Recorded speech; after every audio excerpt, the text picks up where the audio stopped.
What were we listening to, mate? Oh, there we go. How we doing? So thanks a lot for joining the stream, guys.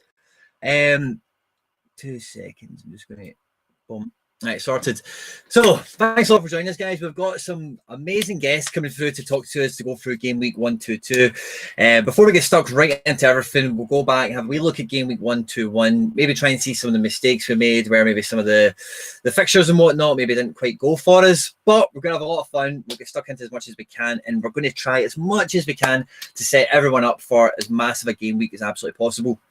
We've still got the Europa League finishing up tonight, so I know a lot of you will be watching your entries to see how high you're going to finish up there. And I hope if you're in amongst it, you come home with the prize. You come home with it. So without further ado, let's just go and get stuck into it, guys. So Game Week 121 as it is. Now, first of all, like, there's been a nice little cosmetic update on this, which I'm loving, by the way. The kind of black and the white. Looks nice and slick, and they've updated the wallet as well. That's got a little bit different. And I like how these little tabs are now kind of a bit more pronounced, which is nice. But for myself, I've had quite a few good scorers in terms of the actual points. But as you can see from my positions here, Challenger 49th complete, no chance of anything. And then the rest of them are not really floating around doing very much. I've still got some Bayer Leverkusen guys out and about there now. So I'm hoping they might be able to pull something in for us, but I'm not holding my breath on it because there's just too much involved tonight, guys. There's too much involved. I think we fell just a little bit short. The game week ahead, I'll go through the fixtures before I get the guests on, so I'll have a kind of big overview, and we'll have a look at everything that's actually been played now. There is absolutely buckets of football again. I'm not going to go through every single fixture blow by blow. Some of this stuff, like the Eredivisie here, is not really applicable. But Bundesliga-wise, fixtures that jump out to us, we've got Frankfurt and Dortmund should be a tight game, and RB Leipzig and Bayern Munich will be a massive, massive match. We've got another SoRare derby, so we've got Schalke home to Bayern Leverkusen, who are in action as we speak. And otherwise, there's not much that really jumps off the page from a SoRare perspective, especially. All fairly even contests. When it comes to the Jupiler League, again, I see it every time I think about it, or talk about it in a video, but it's one of those divisions where anyone can really beat anyone, and trying to predict the actual results and the outcomes on some of these matches is a bit futile, which is why the scoring mechanism on this is so good, because even if your player doesn't necessarily go on and smash on a big win themselves, the team might lose, but if the players contributed and done pretty well, then we've got the chance to actually still get some good points and have a decent kind of entry as a result. From Spain, again, we've got quite a few. So we've got so we've got Valencia away to Eibar. Now I had a wee glance over that myself before recording and stuff. And hello. 2 seconds. That is not how you were saying it before. No, that's because they were Russia. How do I? There we go. Sorted. Right. I had to mute the guys that are in the lobby waiting to come in. Sorry, guys. You can chat amongst yourselves now.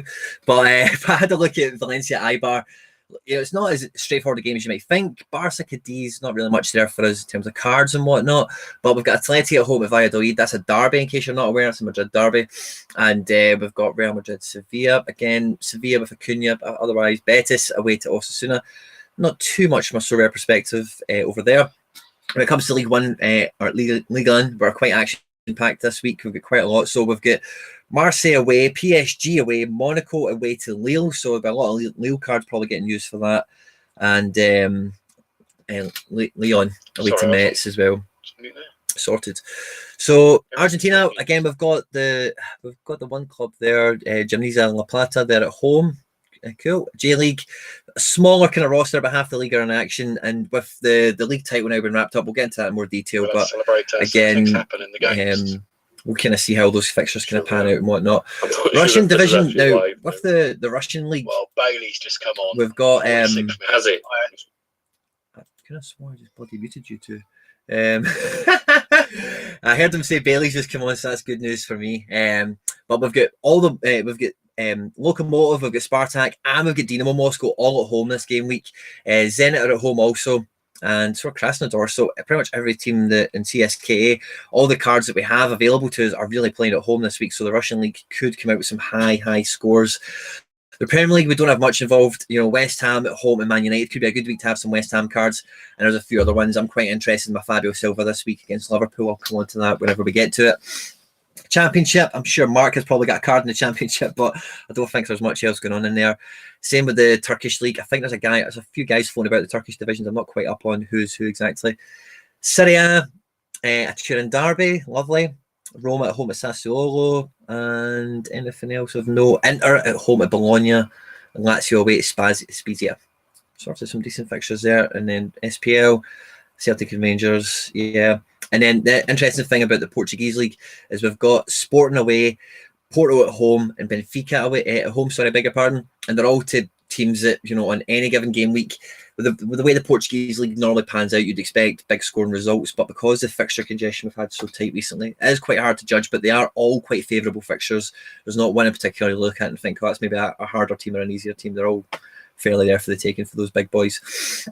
Brazilian league's not too much there from my knowledge, and then we've only got the one MLS game. We've got the playoff between Columbus and New England Revolution. So there's buckets of games for us to get stuck into between all the different regions with all the guests we've got on board. Again, before recording, I went and deleted them now, but I went through and I made all my teams, just did a wee kind of dry run just to see, right, how much action am I going to have? What goalkeepers have I got? Just get myself some early thoughts. I was actually really happy with the way the teams came out. I'm looking forward to going back through them with all the guests and getting stuck into everything as well. Just have a wee check at the chats and just make sure everything's working hunky-dory, sorted. I've not heard mute the Zoom. So the Turkish Prime Minister won't be joining us tonight. Unfortunately, I don't know how that happened. I went to @David for coming into this stream, and I've just put DAV, and he's popped right up. I went to click on him, and something must have quickly shifted as I've clicked. And so the Turkish Prime Minister might stop in and see us. But yeah, magic. We'll get stuck into it. So the first guest we're going to have to go through the Champion Europe is going to be Blockchain You'll Never Walk Alone, aka Mark. So I'll just do my best to pull him in here now. And I did a little test run with this the other day with Ross, and it went pretty well. So I think I will give that again. So took you off mute, and let me just Wrong button there, and there we go. There we go. Marky boy, you there?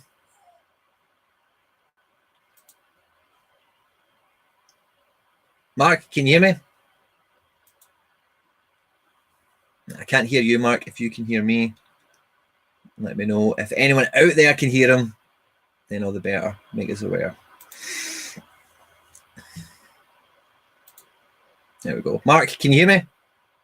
I can hear you loud and clear. Oh, there we go, Marky boy.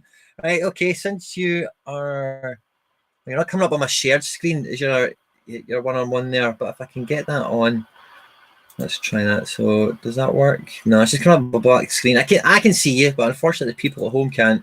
They're watching millions. That's Mark, how are you? Thanks for joining us, mate. I can.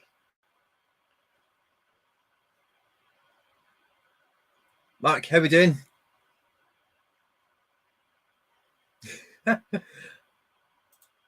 Marky boy. Hey, Quinny, just I think I'm listening to you on a delay, so I'm going to close that and just listen to you normally. So got you.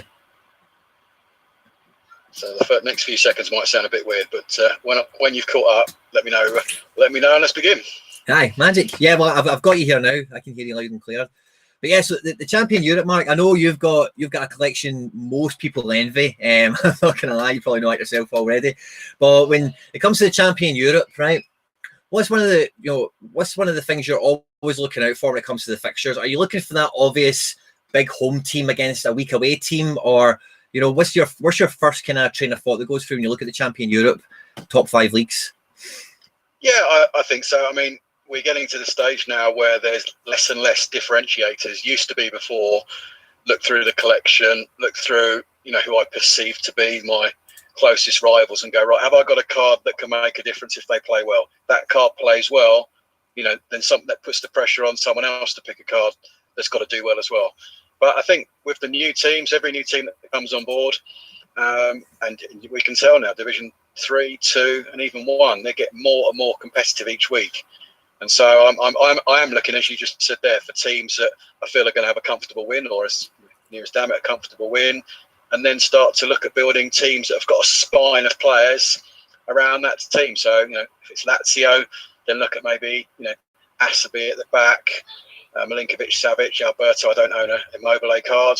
If it's Atletico, again, try and get 2 or 3 of a spine in there. So if something hits and there's a goal, then I've got a chance of getting a goal contribution on the assist side or the goal side. And if that happens, one of your guys immediately goes up to 60 points. And if you goalkeep and get a clean sheet at the same time, you're going to be there or thereabouts in the mix. And then it's down to whether or not you've got someone exceptional in your team that can take you to the the real higher placings or even onto the podium. So so do you quite often then will put 2 or 3 cards of the same team in together? Yeah, and then if it's a bum week and this week, for example, the last couple of weeks I've hinged a lot of hope on Atletico. Unfortunately, I conceded with 4 minutes to go this week. A couple of teams for me. That absolutely killed me, man. I love I've got an All Black and an SR Trippier like duet. It's a bit of a bromance in my gallery. And right before that goal, between them, they were pulling in like 60, 70 points each. And then, that goal just halved that right down. Absolutely killed me. Yeah, no, I completely hear. But I mean, again, it's not maybe a strategy for everyone, but the way I pick my teams also is to, again, take a look at my immediate competitors and figure out, how many of the Division 1s can they play? If I was them, what Division 1s would I be playing? What sort of combinations? So I'm actually picking teams to play against my, I would say, Division 1 rivals, and then I'm going one stage further and hedging against teams that I think they make. So if there are good cards in circulation, there's a good Bruno Fernandes card in circulation, there's an Immobile, there's more and more buying cards out there. If I don't own the unique of those and someone else does, I'm looking to maybe think, okay, how can I use the super rare of that version? So if I lose a Division 1, absolutely no problem at all. The better man wins. Someone's gone off for a Division 1, but maybe I can recreate 3 or 4 of those in super rare to stick it in 2. So I'm thinking I might lose Division 1. Oh, guess what? Well, if they've won Division 1 with that team, there's a good chance I might do quite well in Division 2 with a very similar team. Yeah. So I actually am trying to build teams also that I potentially see other managers building, but putting it in a different division. So I'm hedging against myself. Yeah. So when it comes to Champion Europe, then with that kind of mindset in mind, because the Champion Europe we all know has the most probably sought after rewards available, would you maybe counterintuitively maybe take somebody who's like, for example, when I look at my goalkeepers I've got here, right, Oblak and Handanovic, right, I've just bought both of them recently. I decided I needed pick up on Handanovic. That's an awesome purchase. Well done. I probably paid a little bit more, but I was just desperate to see the way I am with auctions, Mark, and you're probably much more composed than me. But see, when I want something, I just want to get it and then have it off the to-do list, if you know what I mean. So when I seen they were, I've always said with auctions, even if you pay what looks at the time to be 10-20% more, or you get pushed an extra bid beyond what you really thought you were going to pay, as long as you're building good teams around that card, then okay, it might take one extra week to pay off, or one extra prize to pay off. So yeah, I would never doubt yourself on an auction, even if it's gone slightly beyond what you would have wanted, because now with the new distribution, that Handanovic, it's going to be more challenging to win that card as a prize. And even when it's won as a prize, it won't come back around again for 5 weeks. Yeah. Also, from an auction point of view, there's more. I think there's close to 2,500 to 3,000 players now within the user base, within the player base. Yeah. And so from an auction point of view, that Handanovic might only come around in a Super Rare version once every 2 weeks or every 3 weeks. So if there is a card that you actually want at that time, then people, I always see them with different arguments. I'm going off on a tangent here, but you see people going, I've got cards that I'm selling here, and everyone keeps going for the primary market. Well, there is a reason that people go for some of the cards in the primary market, as opposed to something that you might be selling. Price aside, it sometimes comes down to how frequently you expect to see these cards pop up. Yeah. Well, part of it for me, right, is see when the auction first went out, obviously we just had Bayern another week there. And Neuer, was between 0.9 and 1.1. He was kind of floating around there. Neuer's 33 or whatever. Handanovic's a few years older. So I'm thinking, right, okay, given there's a bit of ETH appreciation as well, I was thinking to myself, if I'm around the kind of 0.7 mark, I'm probably doing quite okay. And then I managed to snap them up for 0.6, and then the rest of them went for between 0.45 and 0.58 or something like that. And I was thinking, probably I could have maybe held off. But like I was saying to you, and like you can, for me, if I want something, that card might not come up again, and then exactly. You might have 2 game weeks or possibly 3 game weeks where you can't set a team as optimally as you would have liked. Exactly. When I set my kind of target on that, especially something like a goalkeeper of any kind of decent level, there are few and far between, and the competition's always fierce for them. Sometimes it's just a matter of luck, isn't it? Who else is bidding? But when you're going for the 1 of 100, I suppose it's always going to be a bit more fierce. But the kind of original point, right? So I've got both of these guys, right? Oblak and Handanovic. Both of them, between the two of them, have cost me a coin and a half, basically. I've been doing quite well with the Oblak and a D3. I've just got the Handanovic. I'm thinking to myself, do I try and maybe, with a card like a Handanovic, do I maybe try and bully a D4? You really put a mega strong D4 out with something like that? Because there won't be too many cards of him around. Or if you were me, do you reckon you would maybe try and keep him at a D3 level if there was cards around him to do so?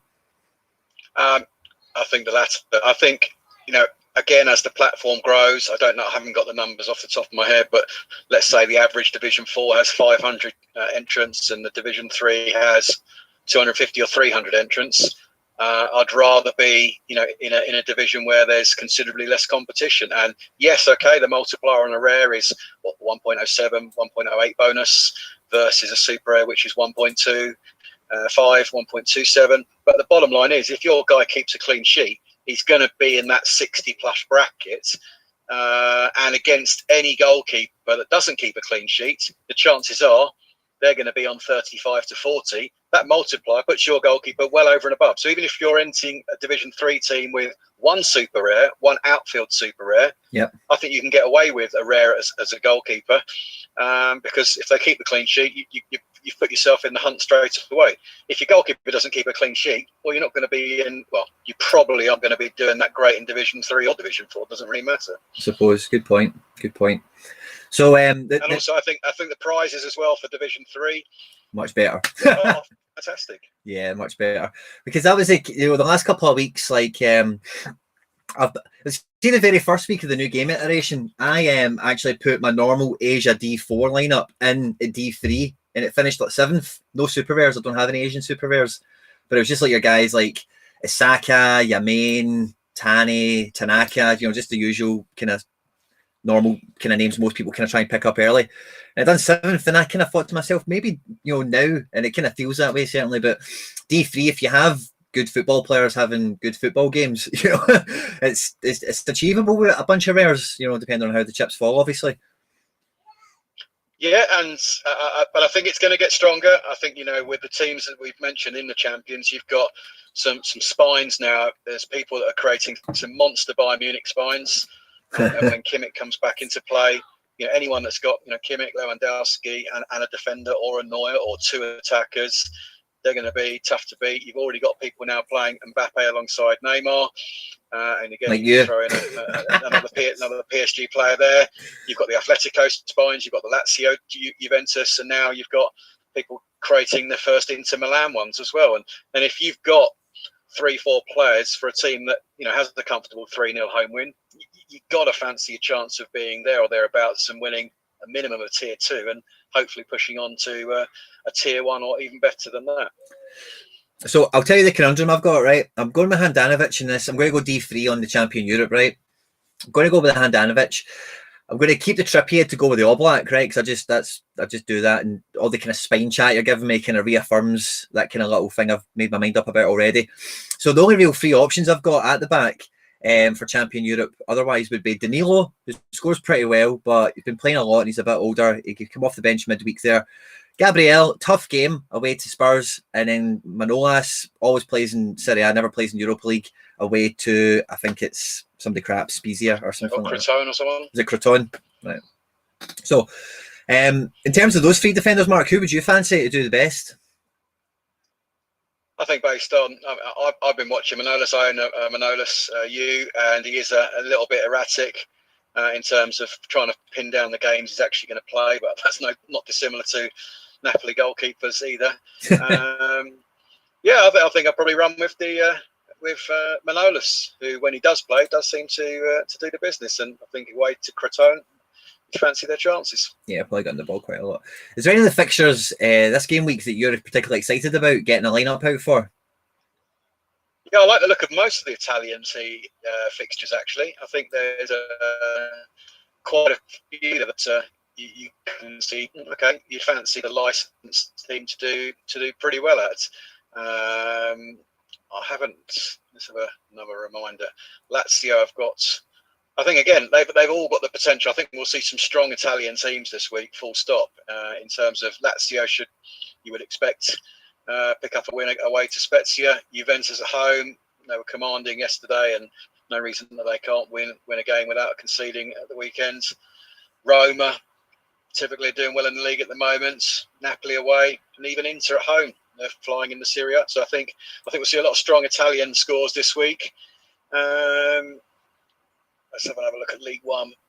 Is there any Italian teams you particularly do follow? Like, I know obviously you're talking about you watched Juve in the Champions League. Well, I mean, my main cards are Delict, so I tend to try and build.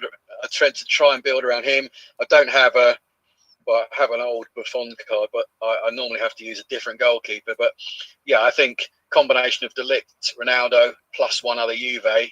Sandro looks quite good value at the moment. Even Bonucci that's come back. I think if Juve are going to keep a clean sheet, I don't mind playing a formation with 2 defenders. Yeah. And if Juventus is going to score with Morata suspended, the chances are Ronaldo's going to have something to do with the goal, or he's going to be there or thereabouts. And if Juventus win 2-0 and Ronaldo doesn't score, well, you're not going to win anyway. So yeah, might as well put all your eggs in the Juventus basket. No, fair enough. Sorted. And then there'll be plenty of Juve. Because they've been around a lot longer than Bayern and PSG. There's a lot of Ronaldos out there to compete with. So that's another thing to take into consideration is you might have 2 teams like a Juve and a PSG think, they're both on paper favourites to win. You might end up favouring, the team that's scarce has got less cards in circulation, because then if yours hits, there'll probably be others there'll be less others that match it. Yeah. So see what earlier we were talking about, like in terms of a D3 could probably get away with like one super rare. I've actually got two super rare midfielders that could go into this. One's being Needham Amiri, another one being Cuisance. Otherwise, when I kind of look at the midfield, I know you're just about to talk about League One anyway, but Marseille, they've been kind of all over the place, you know, especially the Champions League form has been making headlines and all the kind of comments from the manager and stuff like that. But when it comes to domestic, they've been doing quite okay, haven't they? Yeah, they have. I don't own many cards from, or I don't think I own cards from Marseille. I've just seen Amiri's got 2 assists today for Leverkusen, so he's used up all his points today. Oh, no ways, he got 2? He's got 2 assists so far. They're 3-2 my God. up now. Has that saved me, perhaps? So, it's only showing... I think there's some strong Leverkusen players out there. I mean they seem to have done, you know, although they lost Havertz in the summer to Chelsea. Yeah, Leverkusen are flying in the Bundesliga, and they've got some exciting talent up front. And you know, and amongst those front 6, there's going to be a bit more rotation moving forward. But you know, they seem to be an attacking force. They're scoring goals and you know, spreading the assists and the goals around. So you know, I think there's some good Leverkusen combos that can be made. Marseille, I'm not so familiar with. I know you were excited about that Cuisance pickup. I don't know. I just don't know enough about him. So, but I can say from watching Leverkusen a bit more closely, Amiri seems to be you know, a strong card right now. Yeah, I like that. I was just kind of glancing at there, so I'm just talking about League One, but Marseille's form at home. Marseille's form, the last 4 have been wins, and then the 5th one's a draw. Now I was in Lyon. So they're quite good form. I quite fancy that. Cuisance, as you know, when I bought him, I was over the moon. I was absolutely hyped. And you know, I was quite close to buying the second super rare actually came up, I think it was a day or 2 ago. And again, it went slightly cheaper than Malin went. Try to control the market, aren't you? Control the market. Well, bully Mark, everyone around. I was right close to it. Do you know, I was thinking, do you know what? I could buy both of him. You know, and I just spent big money on the Handanovic, and I got an Anderlecht goalkeeper, Willenroofer or something like that. He played the last 2 games, wee German guy. When I looked into him, he'd actually played for like 30 games from Mallorca like 4 seasons ago or something. And the guy's 24. So when I seen that in his background and he's been playing the last 2 games, I thought maybe this guy's a player. So I spent a few quid on him, and then I got Dan Handanovic. So when I seen the Cuisance, I was like, I'm a wee bit stretched, but I'll leave it go now. Now, Liverpool fan, right? Answer me this, Marky boy. Part time, yeah. Fabio Silva, Wolves versus Liverpool. Does he start? Does he score? Well, he probably will now, won't he?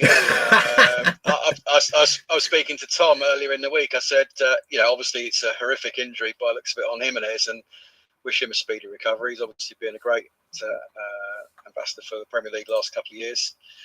Yeah, I mean, I own some Fabio Silva cards. I thought he'd be a hot prospect from Porto. I didn't think he'd get his move as quickly as he did in this time, but hey, it's allowed that card to become a short print now, with no more Fabio Silvas being printed until Wolves join the platform. I'd love to see him take the opportunity with both hands, but after Sunday. So he can go on an absolute goal run starting from midweek next week, please. Okay. But if you're asking would I play him, then no, the answer is no, I'm not playing him this week. So one guy which is an interesting one, he's got an away fixture to Hertha Berlin. You hear me talking about Taiwo Awoniyi, okay, who outscored Lewandowski, and then last week went down for the penalty that Union Berlin converted. So he's had a couple of interesting weeks back to back, and it's funny when you just look back at some of these cards. You perhaps perceive now aren't as good as some of the newer cards from bigger clubs that have joined.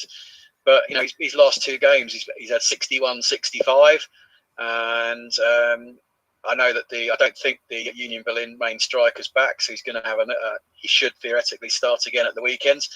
And just goes to show, you know, there are some strong super rare cards out there which rightly are commanding 2, 3, 4, 5, 10 ETH in some cases for, you know, the real premium super rare cards.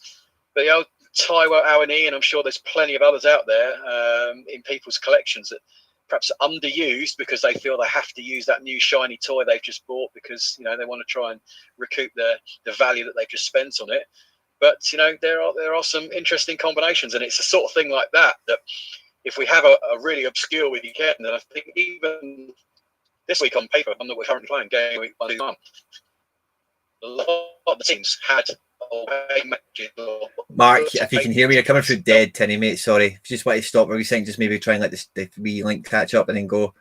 Sorry, it just started all breaking up and stuff there, but I think you're fine now. Sorry. No worries. No, my point was someone like Taiwo on a week where a lot of clubs on paper have tough fixtures or away fixtures. You know, we're going to have a week where Lewandowski, Immobile, Ronaldo, Mbappe don't score. And on those weeks, if you've got a team which has got a difference maker in there, then you can surpass all of these teams very, very quickly. So, yeah, I quite like looking back and seeing, you know, the composition of, you know, some of the teams which have been built around, you know, some quite unique or different players. And, you know, there's always one or two in the top 10 that surprise you with, you know, lesser known names, but guys that keep cranking out the scores. Yeah. Like, so that card, who was he issued under when you picked him up? So this was back in the very first season, and the only reason I went from him, he was the only Liverpool player in the game. He was on loan at Ghent, and in that season, he actually had 2 loan spells at 2 Jupiler League clubs. So there's a Ghent version, there's a Muskron version, and he's not a special player, to be fair. It's only because he had the Liverpool connection, and he was the guy actually. And out of all the cards that I could have chosen for the first season, he was the one I chose to have the special ambassador version of. So nice. It's always a card that I've held dear, and you know, to somebody else it's probably not worth anything, but to me, you know, and now to see him have a chance in the European Champions League as well, I kick myself for not using him. So I'm thinking I will start putting him in a couple of teams just as a bit of fun, because I'd love to see him yield me some sort of prize, whatever that prize happens to be. Be good to roll out an old Taiwo Awani and get him in a winning lineup. Maybe I'll put him alongside Mbappe and kick back. Could be a good strategy. I'm kind of like that. The only card I've got that's kind of similar to that, I suppose, is my Kamada. And whenever I bag prizes with that, I do feel an extra little kernel of like pride, because I'm like, there's only like 12. Yeah. There's only like 12 of these things, and I've got one, you know. So, so yeah, no, I can appreciate that big time. So this is the lineup I'm going to go for, Mark, with my Champion Europe D3. So I've got Handanovic, Manolas, Quisson Cesar, Captain Ferran Torres, and Ferran Torres is my extra card, and Captain Memphis up front. Memphis is way to Nîmes, then he's on penalties and whatnot, so I'm quite happy with that. No, that sounds strong, mate. I think, you've got, you know, when Depay's on it, you know, he's an 80-plus scorer. Amiri, as you know, he's in form. So, I think that's you've got a good chance with that one. Amiri's gone off now after 67 minutes, so maybe he's being rested, so he's can repeat performance on Saturday. Or Sunday it'll be now. Yeah, Sunday it'll be, Thursday, Sunday. I keep forgetting that there's still games on since we came on live, so I'm just going to refresh my SoRare data. I'm not in line for anything as it stands now, but I'm getting close. My Champion Europe D3 is, I need a Bailey goal. That's what I really need, a Bailey goal. Oh, I'm with you 100%. I'll come back in and start whistling if that happens. So, I need him to do something. Yeah, he's not quite got me to the summit yet, but any goal contribution. 6.3 on Safest score. That's not really the way I want him to start off. Ghent. Big chance. He's had a big chance missed already. He's going to be in about 15 points. He might as well stay at home. Damn it. Well, listen, Mark, thanks a lot for joining us. No, great to be welcomed on, and good luck to everyone that's listening this game week. And if anyone does want any chat, you know, I'm easy to find on Twitter and open to help other people. So keep up the good work, Quinny, and thanks again for having us on. No, thanks a lot, Mark. All the best. See you, mate. Ta-da. Ta-da. Oh. So weird. Magic. So thanks a lot, Mark, for joining us. That was absolutely brilliant. Now, we're going to go next into the Challenger Europe, okay? So joining us to go through the Challenger Europe, we're going to have Hybe Index. So I'm just going to pull him in, and I think this should work now. Sweet, is it not? Magic. It's my turn to go. Yeah, there we go. Hybe, can you hear me? I can indeed, yeah. Thanks brilliant. for setting this up and inviting me along. No, my absolute pleasure, mate. We got all the bugs out with Mark, and so now should be smooth sailing. Should be absolutely smooth sailing. How you been, mate? You've been watching the football tonight? Been trying to. So we recorded the episode 12 of the SoRare podcast just before this, myself and Mark, and we had surfaced to hear Missile on there as well. So that'll be going out tomorrow. So yeah, it'd be good to have that and then jump straight on to this. obviously at lunchtime today, I decided to review my challenger lineups ahead of this, and I'm glad I did, because there's really a lot of games. There is, and I've got a lot of options, and recently I've actually made quite a few changes to my portfolio. I've managed to sell a couple of players, so 3 of the big ones actually came from my challenger pool, and some big guys there. So Clinton Mata, Simon Daly, and Theo Bongonda. So 3 guys at top clubs in the challenger space who put in big performances. But looking at what options I have, I couldn't get them all in every week. I know that feeling. So I really couldn't. I managed to buy 3 Ordettes at the moment, and I've managed to play them this game week. So he's somebody who scores quite highly, but again, I've just not managed to get him in just due to other options there. So yeah, that was the big challenge for me this week. I have it on good authority. Ordettes is the Ukrainian John Terry. Can you confirm that?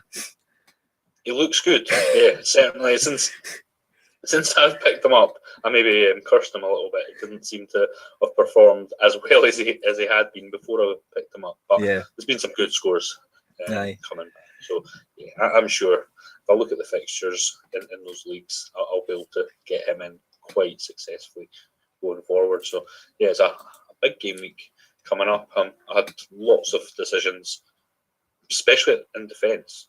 I had guys like Guizot, Ordettes, Grimaldo, Lukume, Vitinho, Evgenev, Mele.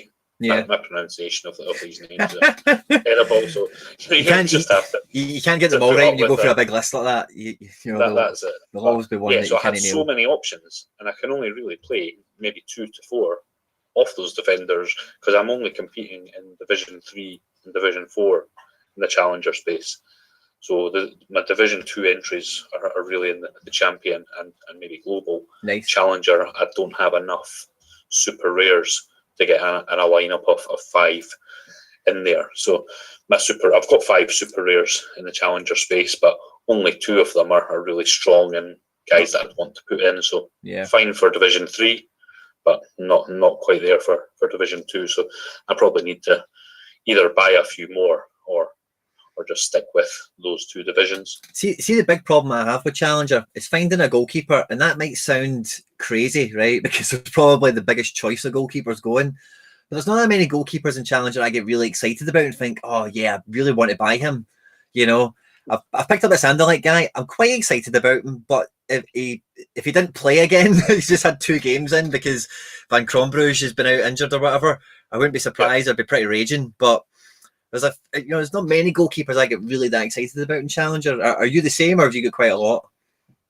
So I have quite a lot. So when I started, obviously Van Krombrugge that you mentioned there, he was one of the star keepers, and especially in Challenger. Not many putting in that standard of performance, but obviously the matrix has changed quite a bit. We've had lots of new clubs, so there's more competition around there. But yeah, I've got 2 of them. Obviously, I couldn't get them in this game week, so that reduced my options massively. So I really had to go with Maximenko and Vlach Odiasis from Benfica. Good attempt, mate. I'm not even going to. Yeah, I'm not. Vlach. That's what I've written it down as. Big Vlach. Big Vlach at Benfica. I don't know if it's anywhere near right, but I've always tried to say it as Vlachadomus. I've got no idea if that's close to being right. That's much closer than what my attempt was. But yeah, so he's had to go in, because I also have Kaminsky. And who does Kaminsky play for, sorry? Blackburn. Oh, really? Yeah, so there's not many on. So he was sneaky as a Ghent player. So he's on there, and he's been putting in some really good scores recently. So he's somebody who's starting to come into the reckoning. So that means I've got, once Van Krombrugge is back, quite a few options in this space, but just no super rare goalkeepers there. So maybe need to branch out a little bit. So you don't reckon Van Krombrugge plays this game week then? I've not looked into it enough because I had the other options. Got you. So Vlach and Maximenko are pretty solid options. So I didn't need to delve into it too much. No. Happy to. So I bought this Welland router because I believe he will play again this game week. He's had good, he came in for Van Crombrugge, got an 81 and then a 69, and I'm thinking this wee guy, German 24. And I've seen the mark, like I looked through his history and stuff, and I'm like, this guy's had a bit of a career already at 24, a lot of appearances at an okay level. But anyway, I digress. But it was just when you were talking about not playing, I thought you maybe knew. It's definitely good value. Yeah, I thought you maybe knew for a fact he definitely wasn't going to play. No. I think it's a wee hunch from me. No, not sure, but now, there's definitely value in that, trying to buy those sub-keepers or the guys who are the reserves at these clubs, because they will get an opportunity at some stage. Yeah, they're all selling clubs, aren't they? When it comes to defence, I've actually got the complete opposite problem to you, as I don't have that much choice. I don't know if you can see the screen, but all I've basically got is Richie Delat, Chancellor Mbemba, that I got for free. Thanks for hitting your link. Thanks again, Grant. And Isaac He's Abori. another one that actually let go last week. Chancellor? Well, so it's another big one. So I won my Mbemba at some stage, and I sold them for a decent amount, so I was happy with that. But I've had to, because I've just simply got so many options. So I've had to sell some of the players that I really like, but I'm not able to play them. Yeah. If I can't play them, I'm putting them in training. And yeah, we may be talking about SO11 or other things coming in the future, but at the moment, they're not returning me anything. So I'm just sitting on a player that's maybe worth £50 or £100. I can't do that with this many. Yeah, of course. But it's certainly quality. Yeah. Look at those scores, you can see. Aye, he's top notch. I think he does really good. But my kind of conundrum with somebody like that again, and I know you're probably, you definitely are better equipped in the challenger section than I am. But it's not, from the sounds of it, you've got your eggs more in other baskets rather than this one. Similar to me, the challenger is not a section that actively hunt players out. I get a lot of them as rewards, and sometimes I'll get a wee sneaky. I've got a midfielder guy. I'll just click on a defender so I can see him real quickly. This tip. I'd actually disagree with that. For me, it's something. Oh, really? Yeah, since coming on to SoRare, so although Champion Europe would be where my knowledge comes from, and I'd be more comfortable with, I've been really excited about the challenger competitions and learning more about those leagues and the players in those leagues. There's some great players at lots of different clubs, so I'm actually got quite a big presence in that space. But okay, yeah, just not expanded into the elite super rares as much as I probably should have. Got you. So I picked up this little guy, Gel Batili. This guy came to me as a tip. I can't remember who it was, so apologies for not crediting you on the video. I picked this guy up for like maybe £12 or something like that. And his last... I've actually written this guy down in my Dupler notes for this game week. Oh, really? You know why? Why? Yeah, because for the amount of cards. So far this season we've had 6 yellows and 2 reds. Well, so I think that's why, and that's a great tactic, picking up players who are out of favour because of something like that. Yeah, well, I didn't realise his card count was that high, but if you look at his last 5, he's got a DNP. That was a suspension. The game before, he's got 27. That's a red card match. But I didn't realise his card count was that high. But I got him really cheap. And if you look at his last 2 games, 2 63s. That's it. I think the club are putting him through anger management. So should be better when he comes back. That's so funny. You had him in your notes as well. Yeah. And I've got Big Dorsch up there as well. But otherwise, my midfielders are they're all okay. And that's probably the thing about Challenger for me is that it's such a wide net to cast. Sometimes I like to see kind of like me and Mark were also chatting about Champion Europe, and that's a much more kind of streamlined kind of funnel in terms of what cards you're going to be trying to acquire and win and play. Whereas with Champion Europe, it is really, throw a list up in the air and see what you catch, because there's so many fixtures, so much to keep on top of in terms of like who's in form in Belgium, who's in form in Portugal. So sometimes I find myself, I get halfway through it and I'm thinking to myself, all right, I need to buy more. And then I'll kind of dive away and I'll look at it and I'll go, no, I've actually got that guy and I've got that guy. And then before I realise it, I've been sitting looking at my lineup for about 12 minutes and not done anything, if you know what I mean, because I'm just like, I could play that guy. Will he start? No, he might rotate. Do you have like firm favourites in your challengers, or how do you kind of work it? Yeah, I definitely do. I think we all have, players that we draw more confidence from. You've whether that's the right thing to do or not. I certainly see every week players that I don't select, and I maybe don't have the highest amount of confidence in, that are hitting hundreds or high 80s and 90s. But yeah, I have a bit of a process. So obviously I start with the goalkeepers that I have and try to then work out from that point. So who am I going to line up in Division 3 and Division 4 for Challenger? Then I'll look at what fixtures the main clubs that I have players from. Because a lot of my players come from the same clubs. Okay. I've not got players from every single club across the world. So I'll maybe have high representation in Bruges and Ghent and Spartak. Some of these clubs, Porto, maybe, and Anderlecht. And so I'll look at their fixtures. If I think they've maybe got a really strong fixture, then I'll maybe dedicate a team towards that. And I know we've talked in the past about others doing that in other divisions.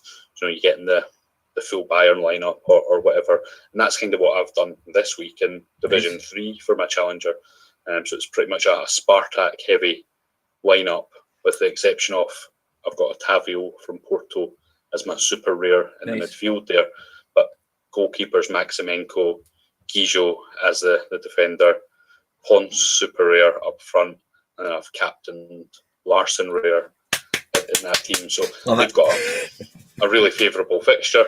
I think most of the Russian teams that are on the platform seem to be playing teams at the lower end of the league. So should be some good results there. So I thought, I'll pin my hopes on Spartak putting in a good performance against one of the lower teams. Yeah, I think I'll stick Larson in my lineup as well. But so I thought you would. Yeah, I think I did the first time around anyway when I done this before coming on camera.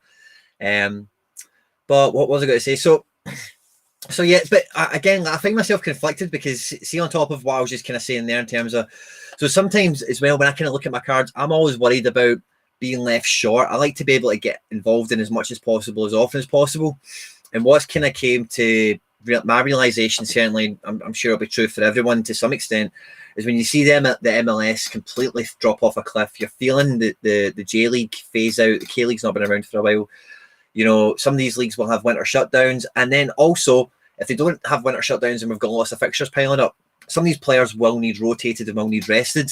So I'm always kind of thinking to myself, when I do get that kind of mindset where I'm thinking I'm not actually using that guy too much, but I keep thinking there will be a game week where I'll look at that guy and I know he's going to start above my other cards, and that's what I'm holding him for. That's what I was kind of telling myself, in that kind of respect. And I do that same thing. So we know that there's going to be game weeks coming up where there's very few games. So there might only be one or two teams playing. So the guys who have players from those one or two teams, maybe they've not been able to utilise them every previous game week, but they're going to be the important players those game weeks, and those are going to be the ones that will earn you prizes. So yeah, definitely there's definitely something in that, and having a bit of scale in your collection so that you can take advantage of the game weeks that are on. I probably need to maybe do that to a more detailed level. So actually go through, make sure I've got Portuguese lineups, make sure I've got Russian lineups, make sure I've got Belgian lineups, make sure I've got players for all these leagues. So it's not just I've got Challenger eligible players, but I've actually got specific league eligible players for when it's only that league in action, or it is maybe a lightweight week in another league. Yeah, I kind of felt that with there was one game week you'll probably remember. It was only like 4 J League matches on, and I think I done all right out of that. But as you kind of know, the crowd is thin, so you're not up against much. You're just trying to find what division your cards are going to be less deployed in. It's kind of again a little bit what Mark was talking about, I suppose. Now, in terms of the Challenger section this game week, other than we've kind of touched on the Russians. And I think maybe even the Portuguese, did we mention them? But is there anything else in the challenge in terms of like a team selection or a card or a match that you're really looking at and thinking that's a good match to be involved in if you had the cards to make advantage of it? Yeah, there's lots of big games. So I think definitely the Russian league. I think there's big favourable fixtures there. Most of the top clubs that are on the platform are all playing at home against bottom of the table types in the Primeira Liga.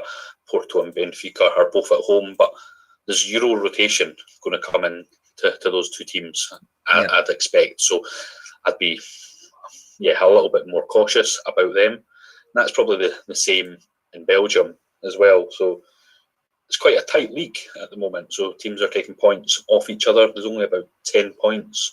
About 10 points between the top 10 teams. So only 14 games in, but it's certainly very tight. And you've got Bruges, who have just played in Europe, done really well. Charles de Ketelaere with a bit of a masterclass, and shown he's a bit of a star already. But so do the Bruges have a bit more rotation this week?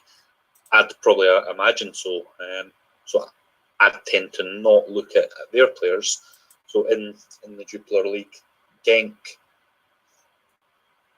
they look to me to be one of the form teams at the moment. That they've got some really high scoring players in that lineup.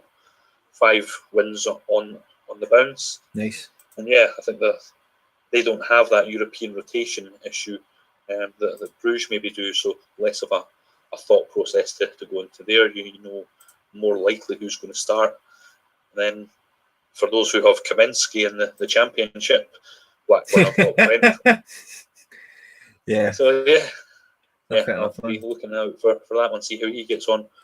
Yeah, I think he's actually been called into the Belgium squad to replace Van Crombrugge.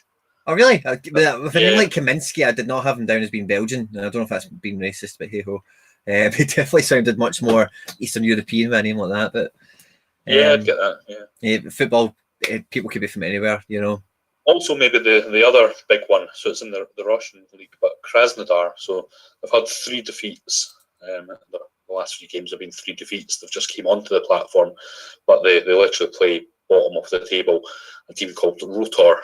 I hadn't heard of them before researching for this particular game week. And it shows how much my research has been for previous game weeks. But I think they've got a good chance of turning that around. So some of their players have went fairly cheap at auctions recently. So you might see some people who have picked up cards very cheaply. Yeah, and some big scores there. That'd be nice. Krasnodar are just not a sexy team, are they? You know, but not compared to your Zenit. So they're not as but they're in Europe like the last 4 or 5 seasons in a row, haven't they? They've been up there. That's it. And sexy doesn't always win. No, you're dead right there, pal. I'm just looking at it now. Yeah, Krasnodar, they've won 1 in the last 5, but bottom of the league, and they've been. Wow, 25 goals conceded, 7 scored for Rotor, Volgograd. So you'd think there's a chance there for Krasnodar to turn it around. If not, then it could be a bad season for them. I've got my wee boy Shappy. He didn't start in the Champions League, so I may actually play him. I think I'll play wee Shappy. I got him as a reward. That's quite a cheap team, by the way. I'm actually quite like that.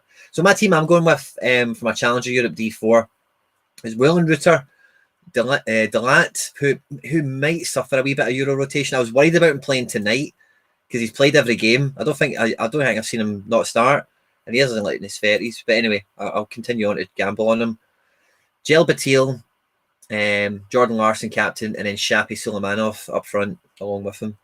I think that's what I'm going to go with for the Challenger myself. Nice. I was quite tempted in midfield. I was kind of looking at it and I thought, again, I was kind of setting up the stream and whatnot. I thought, right, I've got Gabriel for Benfica, I've got João Mario Sporting, and I've got Grujic Porto. And I thought maybe I should just ask whoever does Challenger, yourself, if you had to pick one of those teams, who would you back? Porto, Sporting, or Benfica? If you had to pick one of the 3. I think Porto. They're playing Tondela. Yep. Fairly poor opposition. I'd obviously be wary of some rotation there as well because they've just played in Europe, but so have Benfica. Porto for me probably. Well, Grujic was just suspended in Europe, so he didn't actually play against Man City, which I forgot about. I'd fucking put him in a game week. So I'm actually quite happy with the Grujic actually. If you fancy Porto above those other 2, and it means my boy Gio Patil, I'll watch out for him. I might use him as something else. And Smash, I actually really like that lineup. I think that's better than the one I had the first time around. Thanks very much. Yeah, it's like a Grujic. Is there anything else for the Challenger you'd want to add or throw out there? I think that's probably it from me. No, I think we've covered quite a lot. Covered most of the leagues. Magic. Covered my Division 4 team actually. So I talked about my Division 3. So my actual lineup. Yeah. Now you've done yours. We've got Blatch in goals for Benfica, Lukume for Genk, Lokonga Anderlecht, Pons as the captain, nice. and Tavio at Porto. So the only it's a good team. real question I had there was the midfield, Lokonga, whether I put De Ketelaere in or Szymanski. Szymanski could be a good one because they won't be having Euro rotation, Dynamo. Yeah, exactly. But also another decision. I liked Lokonga, so yeah, the heart went with that one. Yeah, he's well thought of. I'm not gonna lie, I've not looked too much into him. I know he's highly thought of and one of these wonder kids from Anderlecht and whatever. Is he playing week in, week out? Yeah. Good scores. Because when I first came on to SoRare, it was him, it was Doku, and it was Kana. And then I thought at the time as well as an RB defender kicking about, his name's Killian Sardella. I picked him up and I was really happy with him, but he's not really featured this season. The Anderlecht just seem to produce these guys all the time, don't they? They do. So obviously Doku moved on, but Kana and has not really got the game time this season. But I'm sure he will. The reports that come out about him are he's really highly thought of. But yeah, Lokonga seems to have kicked on this season and putting in a pretty good scores. So last 5, all above 50, couple nice. of a 60 and a 71 in there. It's not bad for a 21-year-old. No, far from it, man. That's really good. I've just refreshed my SoRare data, Grant. I've not bagged any prizes this week. I feel like a dud. I feel like I've let myself down. I really do. There's so many good scores, man. Just wrong combos. Dorsch, right? Listen to this. Dorsch lost 2-1 tonight. Guess how many points he scored? Not sure. 81.9. Really? And a 2-1 loss. It's incredible, isn't it? I think he got 1 assist. But that's what you need. Defenders that can do that. Yeah. Jesus Christ, Richard. Oh my God, listen to this, Grant. Right, I'm going to take you through this team, right? Challenger Europe D4 for the game week we're just about to come out of, right?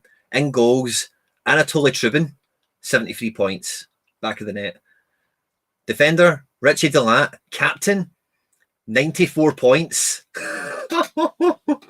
back of the net.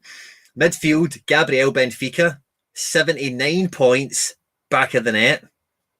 Don't know why, but I picked Anderson Niangbo, no points.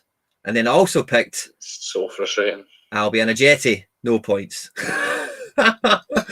I shouldn't pick Celtic players. Mate, do you know the funny thing is, right? Is when I first got Ajeti, I was hyped, and then I played him a bunch, and he won me stuff. He was starting, or was coming off the bench and scoring, and then I didn't play him the last game week, I think, and he started. I think it wasn't the Ross County game. It was the one before that. Was it maybe Motherwell or something? Hibs, can't remember, but he did start. And I thought, crap, I really should have played him. And then when I seen this game week, I thought he might start him and try and get him up to games. Try and get him match fit quicker because he is lacking minutes. Anyway, backfired big time. But that could have been. I could have won that, man, dead easily. Imagine I had Dorsch in that as well. Fine margins. It's definitely getting more competitive. I've looked at some of them. I've had some horrific results this week. Players who you'd expect to get big scores from, but yeah, very, very low. So Korea obviously playing Dortmund, but a 34.9. Wow. that's no use to anyone. So that's not a Korea type score. He's capable of the sort of 60s, high 70s. So yeah, no, definitely. But listen, Hybe, thanks again for joining us. It's been an absolute pleasure, mate. Thanks for having us on. Again, anyone who's watching this back, watching live, whatever, Hybe and Mark, they're on the SoRare podcast. Make sure you check that out. Like and subscribe to that as well. It's fantastic stuff. I catch it every week as soon as it comes out. It's always good chat, good market analysis as well from the guys. So thank you for the pod and thanks for joining us tonight, mate. Thanks, Quinny. Absolute pleasure. Speak to you soon. See you soon, Hybe. Bye-bye.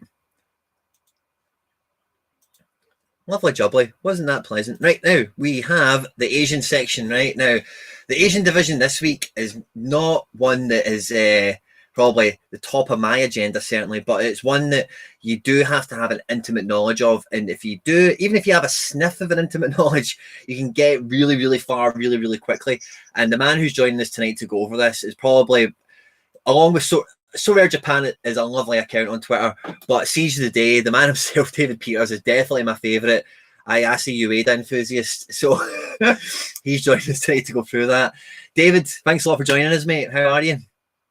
How you doing, Quinn? Can you hear me? I can hear you loud and clear, mate. I can hear you loud and clear. Happy days. How you doing? I'd just like to confirm I'm not the Turkish Prime Minister.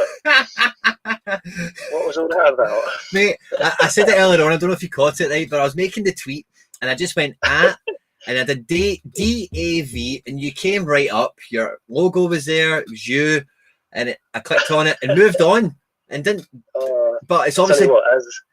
As a typos go, that's top of the list then. Oh, mate, incredible. I just see at first when Hybe tagged me in it, I was like, oh, I've just tagged some random like Uzbekistani or something.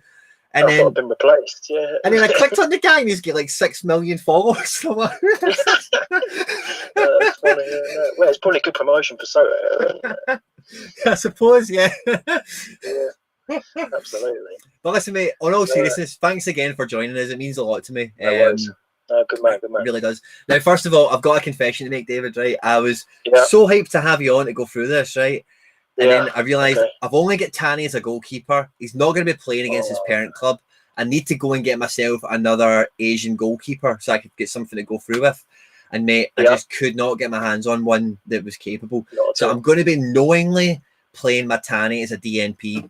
And I'm just going to live with that and move on. Well, to be fair, it can work. You know, we've all had lineups in the past with DMPs. I've either got there pretty close or have got into the prizes. So just brave it this week. Go for it. Yeah, and even if it's only a tier 3, or if I get super lucky and got a tier 2, then cool, man. You know, I'm just going to go for it, because the way I kind of thought about it when I did the dry run is like, well, it's just like fancy training for the goalkeeper. Yeah. And then if the players, because I can't use them otherwise, if they get if they do some damage, then I'm getting something for nothing. You know, it'd otherwise be a training squad, so why not? Well, Kosotani was out last week as well, wasn't he? He didn't play, which I found a wee bit weird. And then when I seen it with Gamba, I wasn't too sure, as you know, because the whole you can't play against your parent club thing. I think domestically it has a lot of nuance between different leagues and different FAs. Because, like, for example, Celtic played AC Milan tonight. Diego Laxalt is on loan to us from them. I know it's European competition, but you know, different competitions have different rules. So I wasn't too sure if Tani would be allowed to play. And even in the leagues where you do get the rule that they can't do it, sometimes in the agreement they'll put it in saying, "No, we're cool with this. Play him if you want." I mean, to be fair, he's played all season, hasn't he? And he is the long-term replacement at Gamba for Higachiguchi. So I think on the cards, but he's had such a great season. I know you picked up 2 of them, didn't you, early doors, and sold on one, didn't you? Yeah, I sold one, and half of that money went towards my All Blacks that I've got. I kind of done that deliberately, but I must admit, losing. He's a top keeper, isn't he? Oh. He's going to be there for thereabouts. I mean, you've got him for sort of 10 to 15 years. He's going to be up there with the top 3 goalkeepers in Japan. Yeah, no, definitely. I must admit, I lucked out on him a bit. See, when I was on the platform, I don't know if you joined. Sorry, David. I don't know if you joined pre or post J League. I don't know if that's what brought you to the party. No, if you're here already. I joined around. Well, I joined in about May, I think. But I sort of left it. I joined in the summer, and with a sort of the COVID thing, and the K League had just sort of brought to our attention in March time, and I left my SoRare account. I didn't do anything to it. It was only in sort of August to pick it up again and think, well, you've got all this knowledge, you might as well just put it to good use, you know. Yeah, definitely. I'm just putting the live chat just to make sure you're coming through a wee bit crackly to me. I just want to know if anyone else is out there is just hearing the same. Oh, really? Yeah, it's just a wee bit kind of crackly when you're talking. It's not too bad. Okay, I'm on the headphones. That's right. I don't know if I say I'm not an expert on Zoom. I've only been in Zoom like 4 times, including tonight. So yeah, me too. Well, I can hear you fine. You can hear me fine, yeah. Yeah, I can hear you. I know everything you're saying, but there's just that little fuzz between words almost. But so seeing the J League come on, you've obviously got a much bigger knowledge of it, and you're probably rubbing your hands when that happened. But for me as a novice, what I did was I just jumped through the league as quick as I could, and I made a wee short list of like, must have been about 9-10 players or something like that. And I just thought I'll get as many of these guys as I can, and that's all I'm going to go with, and we'll see how it develops. I've since then went and got another couple on top of that. But Go Saitani was the only goalkeeper that I'd earmarked, and I thought, if I can get that guy, he's 19, he plays, that'll work. I got him quite cheap, I think. I thought at the time. And he's turned out to be an absolute steal. I absolutely love him a bits. And I do miss not having 2 of them now. I really do. Even though I made good profit on that trade, having 2 of them was valuable. David's just put himself on mute, so I think he's trying to maybe fix his headphones or something. So if you're watching this, you'll see at the moment I've got my defence. Oh, there's David back with us now. So I've got Rayo Takao, who I actually am in love with now, David. He's an under-23 defender, and you can see his form there. It's absolutely incredible. Mickey Yamane, I'm a big favourite of, but both of those guys, I think I'm going to be using them for like under-23s and global, potentially. So for this kind of... Can you hear me, Cooney? Cooney, can you hear me? Oh, mate, yeah, you're coming through loud and clear and beautiful, David. Is that better? Oh, mate, that's lovely. I'll tell you what it was. I was at it on the big screen. Oh, no, you've went worse than before. Okay, we're better now, yeah? Oh, yeah, that's beautiful. Yeah. Right, sorted. Perfect. Okay, what was that? I heard a little bit. Oh, no, you've went bad again, David, man. I'm good. You went bad again. What was the problem the first time? Was it on big screen or something? Yeah, I had it on the big screen. It's just a wee bit fuzzy, man. But I can hear you. the first like 2 or 3 words there are perfect, and it's just totally dying out now. Is your signal okay? Yeah, fine. No idea. Oh, that was okay. Try something else. Yeah, no. No. Oh, it's getting worse, David. It's getting worse. It's getting worse. Well, why don't you dive out, David, and then come back in? I'll hang about for a couple of minutes. I'll come back. I'll come back. Delete it and close it, and all that, come back. Sweet. So I'll probably get the main thing I need to ask David when he comes back. And David, if you're listening to this, this is the answer I need. Kashiwa Reysol at home, do we fancy them? Because if not, I know that Gamba Saka should beat Shonan Bellmare. So that makes up, I need to know. I fancy Ominami to do well again. He's in great form and he's at home. So I do quite fancy him, but I'll come back to David and ask him what his opinion is on that, because that is very valuable to me. David's back in the room. And then as soon as he's ready to talk, David boy. Yeah, can you hear me now? Oh mate, yeah, audible gold, love it. So David, what was going on? What was going on there? It was all a bit weird. Oh, no idea, man, no idea. But the question, the first question I had for you when it comes to my defenders, right, is Ominami at home. Kashiwa Reysol. Do we fancy Kashiwa Reysol this week? It's a difficult one, isn't it? Kashiwa and Nagoya. Because Nagoya, I think it's Nagoya. Is it Nagoya Grampus? It's Nagoya something anyway that they're playing. Yeah, Nagoya Grampus. Right. Yeah, can you hear me? Yeah, I can hear you. Yeah, they're quite. It's all right. No, it's I can't hear you. Oh, really? Yeah. Anyway, Ominami at home to Nagoya Grampus. Yeah. So the Nagoya's. I can't remember when I was looking at it. I think they're quite high up in the table, but their form is bad. They had a couple. They had an injury. Mukanazaki up front. He got injured. They struggled for goals, but they're still up there. They're going to sort of challenge for that top 5. They're just struggling in the attacking region. An attack, really? Yeah. You can't expect this league to be all about goals and action, eh? So it's funny you say that. Yeah, well, this thing about this league, but I mean, Ominami's he's a good shout this week, I would say. Yeah. Yeah, magic. Well, that's good to hear. I was going to say defensively, who would you rather have, Kashiwa Reysol or Gamba Saka? Chorizo have really solidified in the last couple of weeks. They actually played a back 3 last week. They played a back 3 of Kimoto, Matsuda, and the Jonic. They played him as well in the back 3, and they look really, really solid. Who have you got? You've got Sakamoto, haven't you? For Sakamoto, yeah, I've got a Sakamoto. Yeah. I've got a Sakamoto. So you fancy him this week? What about Shinsuke Nakamura? Is he going to play this week? Yokohama? I don't think so. I don't know. I mean, you just bought him, haven't you? I bought him just for a laugh, basically. It cost me, £4, and I was like, why not? Shits and giggles, yeah, why not? Yeah. Sakamoto, he's in great form, isn't he? I'm just looking at it again a bit closer. 47, 62, 54, 62, 48. I got that guy as a reward, and I'm really happy with him. Yeah, no, I mean, I don't know how many have you got. You've got quite a few defenders, haven't you, in your lineup? Yeah, I've got. I'll just click back into defenders. So I've got Ominami that's playing this week. I'll just put no game as well, seeing as I don't know if there's anyone else I've got. But I've got Ominami, Ryu Takao, who I'm in love with, Mickey Yamane, who I'm in love with. I've also got Koki Machida, who's not playing for the Antlers, and I've got Gamba Saka's Kim Yong-gwon. The other centre back, yeah. So I've got good players. I don't know how the rest of your lineup is sort of shaping up, but have you considered playing two defenders this week? Oh, I definitely need to, because I'm very light on strikers when it comes to this division. So I got Ayase Ueda, of course. He's the people's champion. Yeah.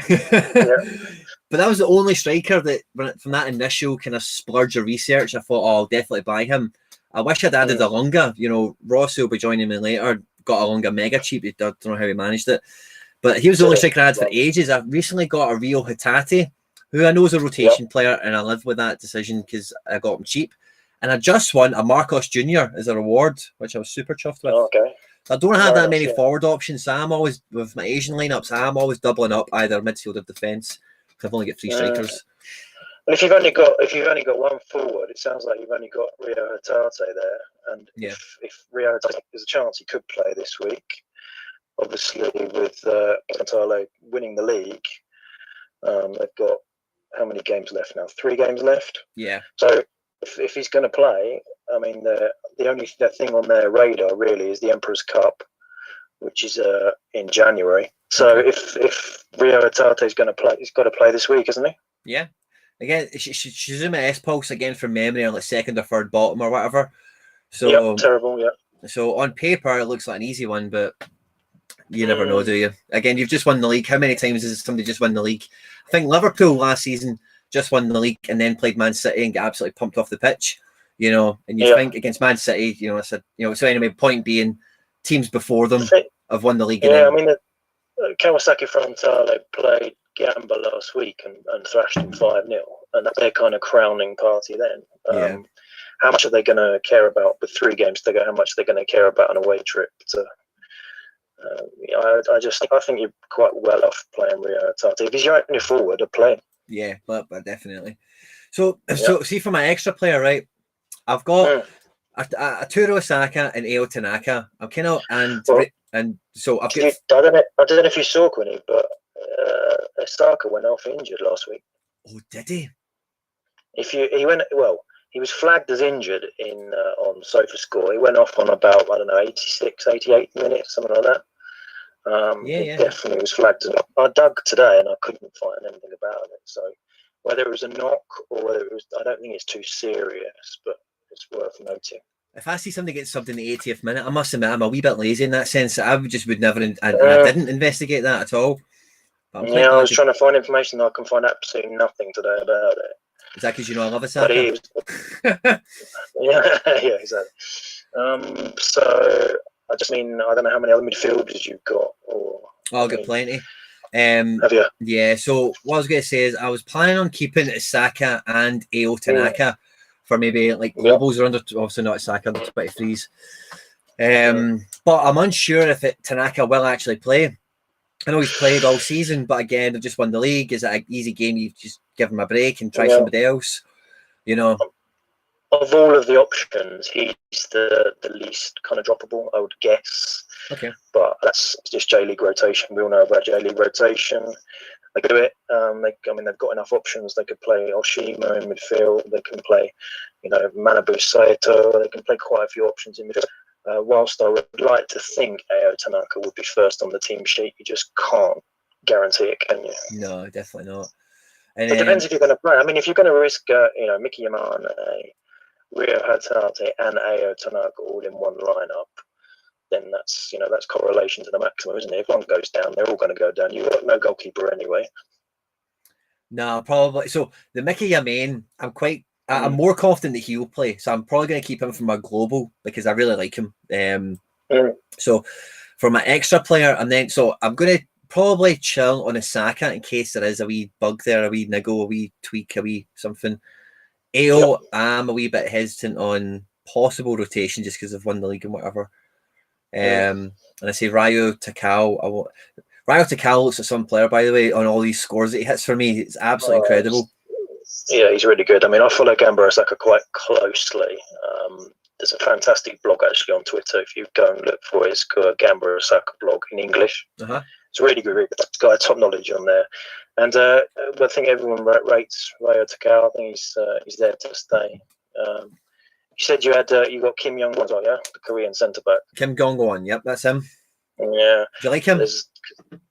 Well, Gamba have gone off the boil recently. They I think they won 10 of 12 or something silly like that, and then they started messing around with the team, and then you had the thing with Adam Nielsen getting banned for drink driving, and Idaguchi's in the midfield. He's gone out injured. They've got no sort of spine in that team, and they've stumbled in the last couple of weeks, and they've made this sort of top 4 race a bit interesting. So they've got to keep it solid this week. So I quite like those 2 defensive options, to be honest. Yeah, I'll probably go with Kim Young-won into this one because I like the Takao so much. I'm going to try and keep him from under 23s. Right, okay. Sakamoto, in terms of going captain here, right? Who did I go captain? I could really go any of them, I suppose. Who do you think is going to have the best game week out of those 4? Ominami, Young-won, Sakamoto, Hatate. It depends how risky you want to play it. I like to say in some lineups I like to be pretty safe. In Champion Asia D4, D3, it pays to be quite safe. Do you think that? Yeah, I would agree. I like captaining defenders, which is a bit unfashionable, but it works. So I would put the captain armband on sort of Ominami. Yeah, that sounds good to me, man. In terms of the Asian, so for the viewing millions, David, is there any additional info you'd want to kind of share with us in terms of this J League coming up? Is there any obvious mismatches or big fixtures we should be watching out for? It's a short slate, isn't it? There's only what is it? I think so. I mean, most of the Asia will go to Kawasaki Frontale. Me and my little sort of area is quite small. I like Oita Trinita this weekend. They're playing on the Sunday.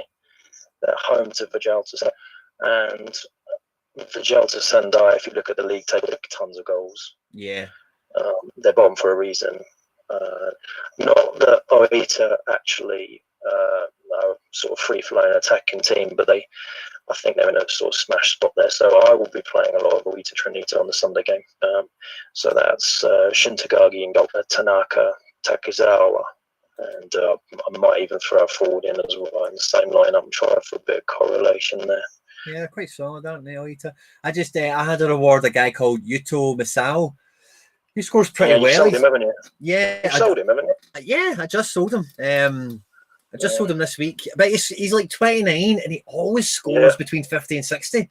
Yeah, he's a great option. Yeah, he's super reliable. But again, I was just looking at my defense. It's kind of similar to some of the chat I've had with some of the other guys. But I was looking at it and I was thinking, there's just no room for this guy. You know, if I play Ominami, I've still got Takao, still got Yamain, still got this one and that one. That's what it's all about, isn't it? It's about balancing and having a squad of players. So if a game comes up like this week, where you've only got 6 games, how many options do you have? And sometimes it falls that you've just got 2 defender options. Yeah. So yeah, I'm actually really happy with that. Even though I'm unfortunately going with a deliberate DNP goalkeeper. One thing I would want to ask you while I've got you, David, okay, is I quite famously am a big Man City fan, right? I don't know if you know that, right? No, I didn't know. No, go for it. Well, I'm probably more famous as a Celtic fan, right? But I've been I've been a Man City fan for years and years and years, right? And I love the whole CFG thing. New York City, Melbourne City. Yep. love it, right? Because I think if I was a billionaire, that's what I would do with a team, right? So spread it around the globe. Yeah. I mean that's what. So anyway, Yokohama Marinos, they've sold somebody recently, I believe, to Man City's Belgian League 2 team that they've now got their hands on. I can't remember who it was. Yokohama FC, not Marinos. They've Crisaeto to Lokeren in Belgium. Yeah, that's the one. Now, do you think Yokohama? Is there anyone else in that Yokohama team that you would recommend as a card that you should probably buy and keep about your gallery? Yokohama FC, the Yokohama Marinos. Marinos. Yeah, there's 2 Yokohamas, so don't get confused. Sorry, man. It came to Yokohama FC, but Marinos have got a lot of squad, and they're managed by sort of well-known Greek manager who just likes to rotate. So, the gems there. I mean, Marinos have got. I think you just said you got Marcus Jr. Yep. Gone as a wee reward. In the midfield, there's loads of. There's no real up and coming youngsters, but there's loads of really good value options from Yokohama Marinos, especially on SoRare. You can look and you can get players for sort of under 10 quid. You know, you've got Gianamano. They're playing in the Asian Champions League at the moment. There's only one fixture left. Yeah, one fixture left, exactly. And Kota Mizunuma, you may have heard of him. He's about 30 now, but he's up there in the assist leagues in the J League, and I mean he's under probably 10 quid if you go and look at him right now. So the J League is the value on offer. There's so many options there that you can pick up for dirt cheap. No, definitely. I found that especially even that guy I was just telling you about that sold Yuto Masao. I sold him for like 0.06, which is like what 25 quid or something. It's expensive for J League, isn't it?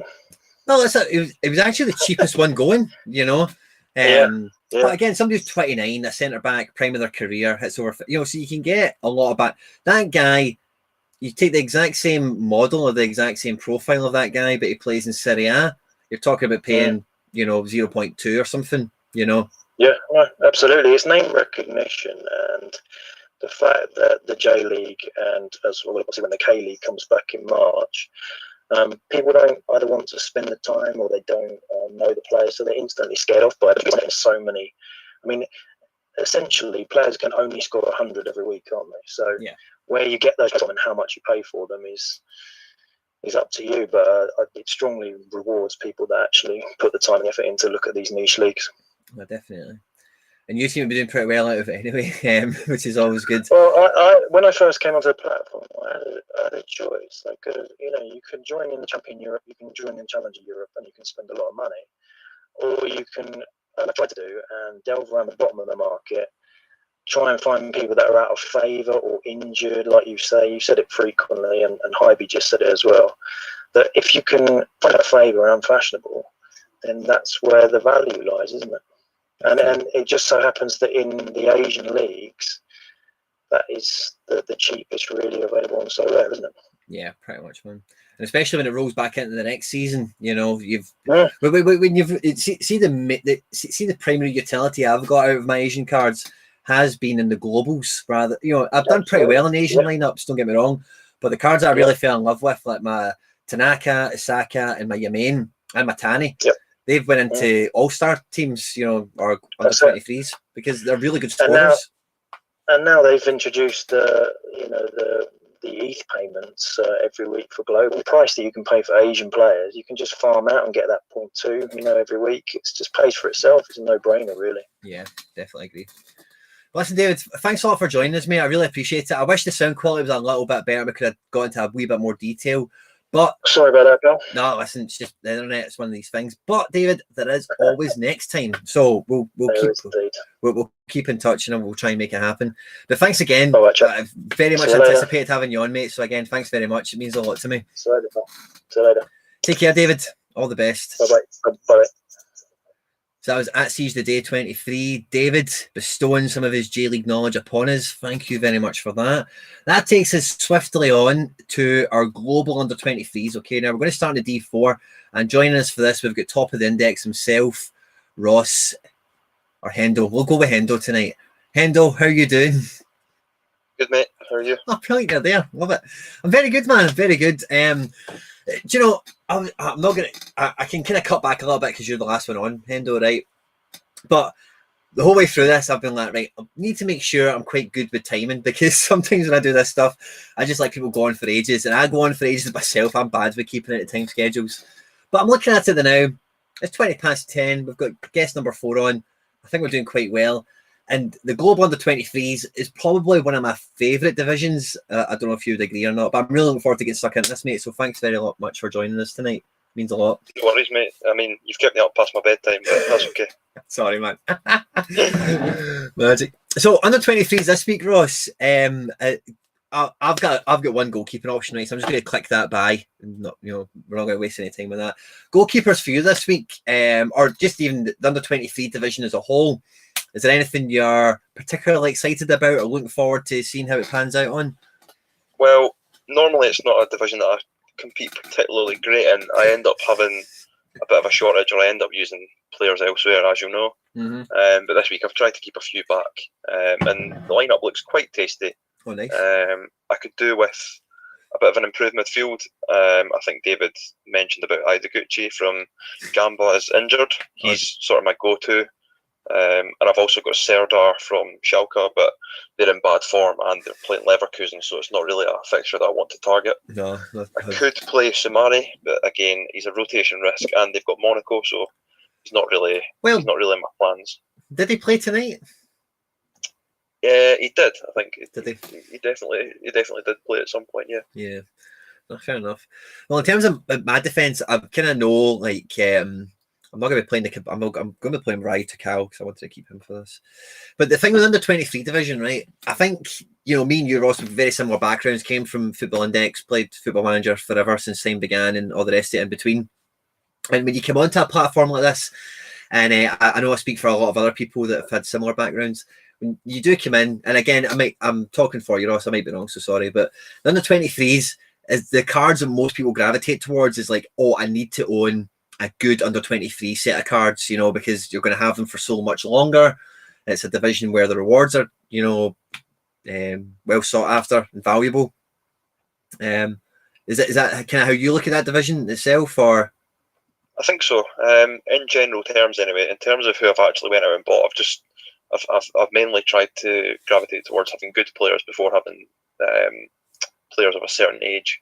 Okay. But yeah, I think naturally, especially if you're used to Football Manager, you get used to building teams based on younger players, and obviously players that you can get utility out of. But looking at my team right now, it looks quite strong in terms of who I've put in. But it's a good blend of what I would call SoRare cards, so popular cards on the platform, top youngsters in top leagues, and then a couple of sort of unknowns as well. So it is a good blend.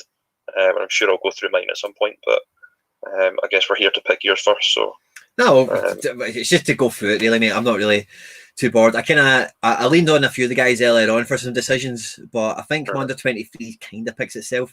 I've just kind of went out and come back in. I'm going to go D3 on this, I think, just with the cards I've got. Actually, I might even go back to D2 and just maybe try and bully it a bit. I think I might do that. Yeah. Have you not got enough cards to earn more? Have you only got one goalkeeper? I've only got one goalkeeper. Yeah, sorry, because I've not got Tanny playing this week.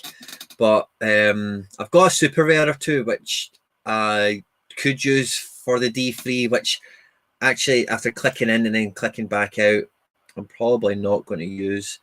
I'm probably going to go.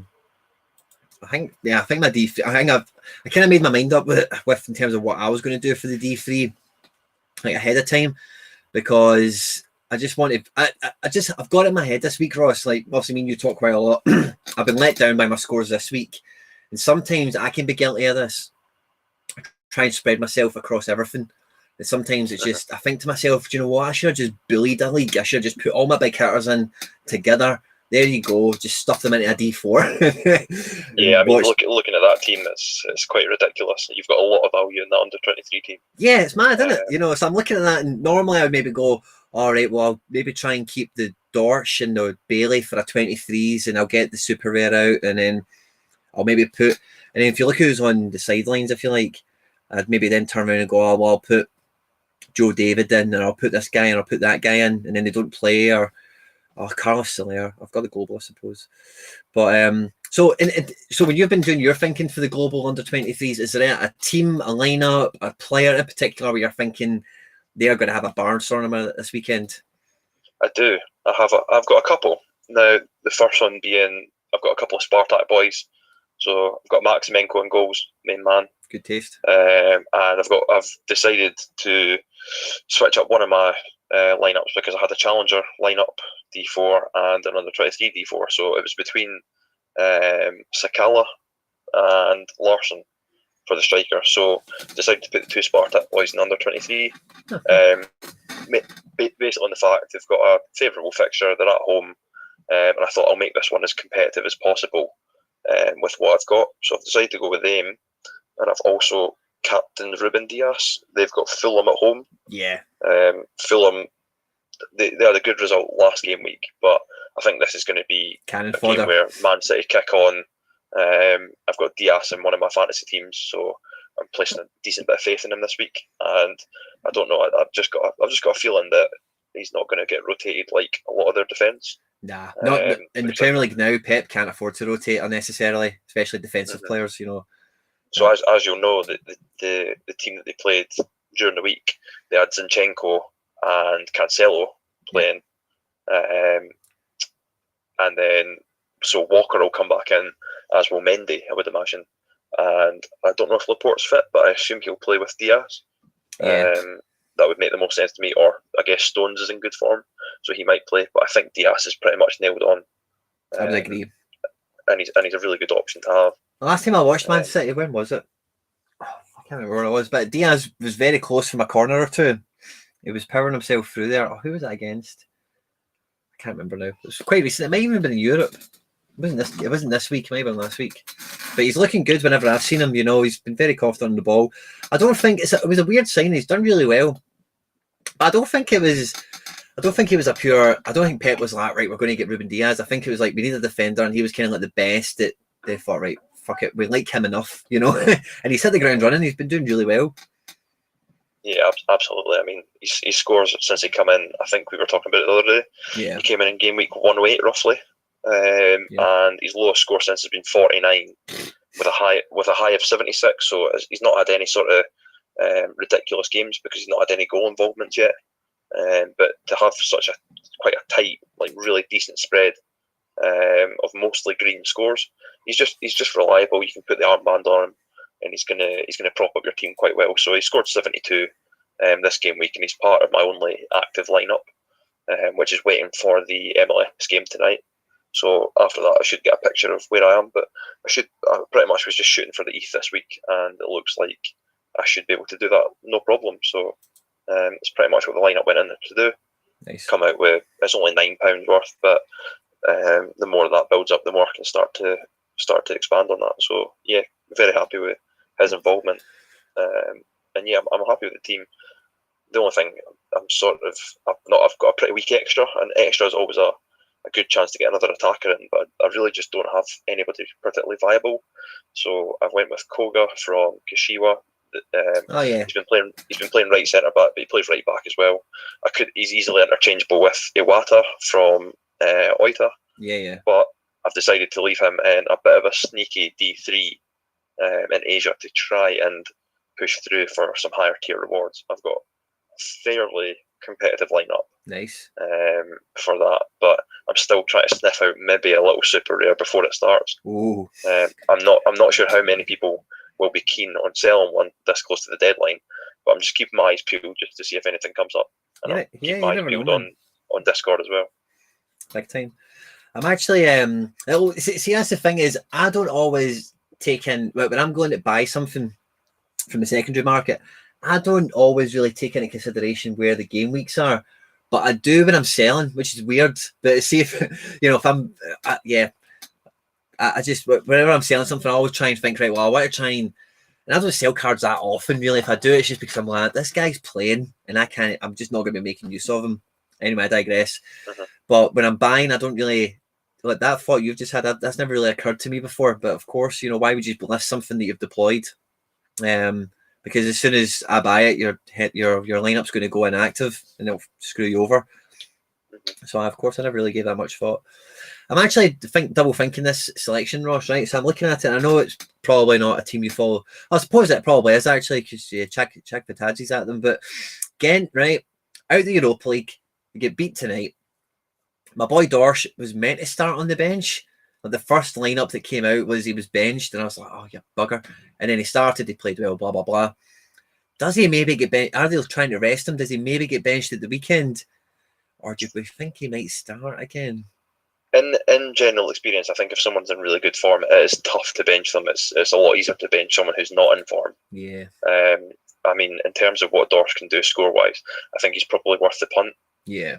Especially with the power that you've got around it. It might mean that you don't, you're not having a massive challenge at it, but it does mean that you can still have a go and potentially make some tier 3, lower tier rewards. I'm not sure how the tier system works for the sort of higher tier, but yeah, I think that it's definitely viable. But I don't know about your super rares or how they might fit in.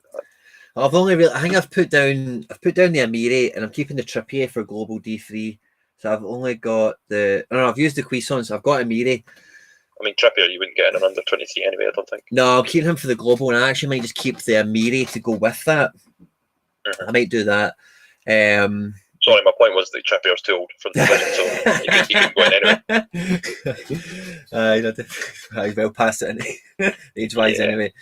But no, I was just kind of thinking that, because I was thinking maybe, because I've got some players in. I don't know how you pick your captains, Ross. Obviously, feel free to share. But what I always think is, who's most likely to get 90 minutes, and who would I rather became a super rare at the click of a button, and that's what I always go for. And Dorsch always ticks that box for me, but I'm just beginning to panic and worry a little bit. Am I playing somebody that isn't going to play, and I'm captaining them, and I'm just going to screw myself over, and I'm trying to get myself in a big D4 situation? I think it really depends. I mean, Diaz isn't nailed on, but as far as I'm concerned, he's pretty nailed on. Yeah. I've captained Larson quite a few weeks. He's not in amazing form. He's in decent form, but not as good as he was when he was player of the month. Yeah. So his last 4 scores, 34, 51, 49 and 44. So going on your logic, he's probably the player that I'd love to have a super rare of, but his performances haven't been great, and Spartak did have generally good fixtures. So for this lineup itself, because it's sort of propped up by some cheaper players, albeit I've tried to pick players with good fixtures, but I've also went with Diaz as the captain because I think he's probably the safest to get at least a 60, which if you can captain somebody and you know that they're going to score at least above average, then it always gives you a good foothold. Yeah, because I've tried doing that as well, where you try and work out, right, he should score 50, he should score this, he should score that, and try and work it out mathematically and go, right, well, that's, kind of Moneyball almost. But it always backfires on me. But with Larson, with Larson, what I've noticed anyway, from holding him and studying kind of Spartak Moscow from afar, is out of all the striking options, he does play the most minutes out of him, Ponce, and who's the other guy? Is it Sobolev or something? Or Yeah. Larson, if he starts, he'll be the last to get subbed, or he won't get subbed. And if he's coming off the bench, he'll come off the bench early. So somebody like that is always a good candidate for captain for me, because if he starts, you can be quite confident he won't be the first attacker to get subbed off, depending on the game plan change that might occur. Absolutely.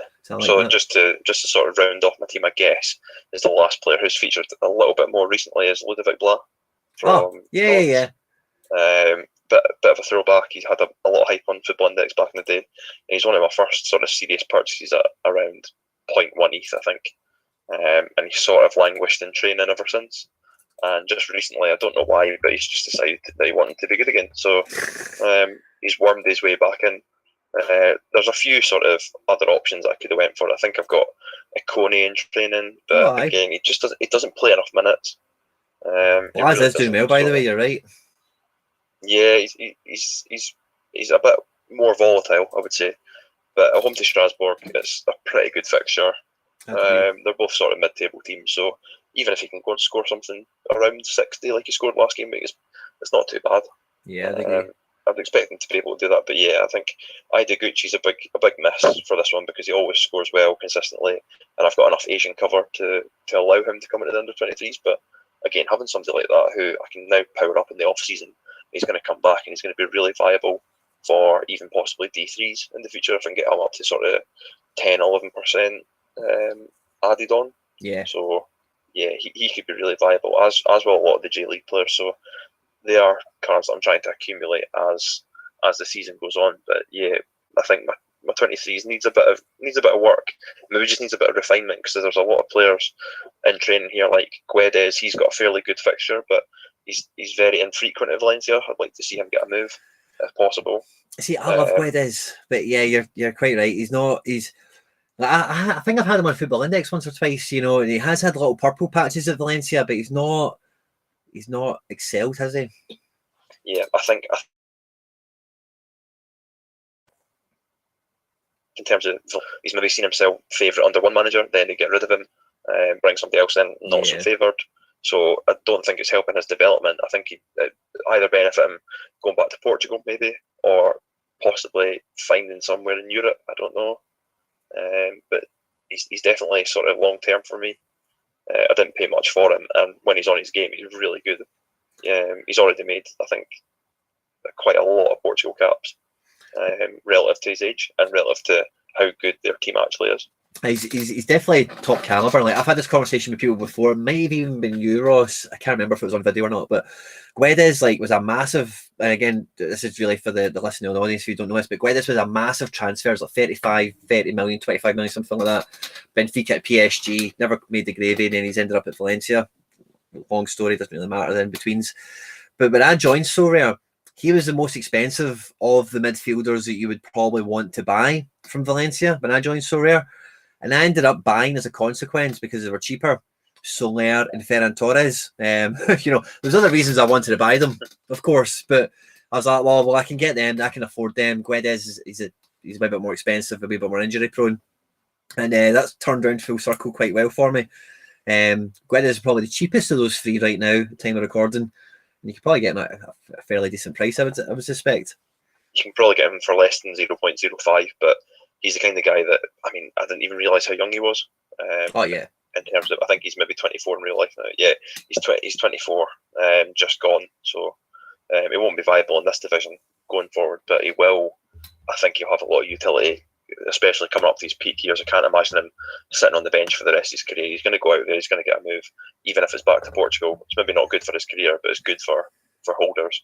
Yeah. But yeah, I mean, even still, looking past that, Serdar, I think he's somebody that could really kick on for Schalke, but I kind of hope he gets a move as well, because Schalke are just a team in complete distress.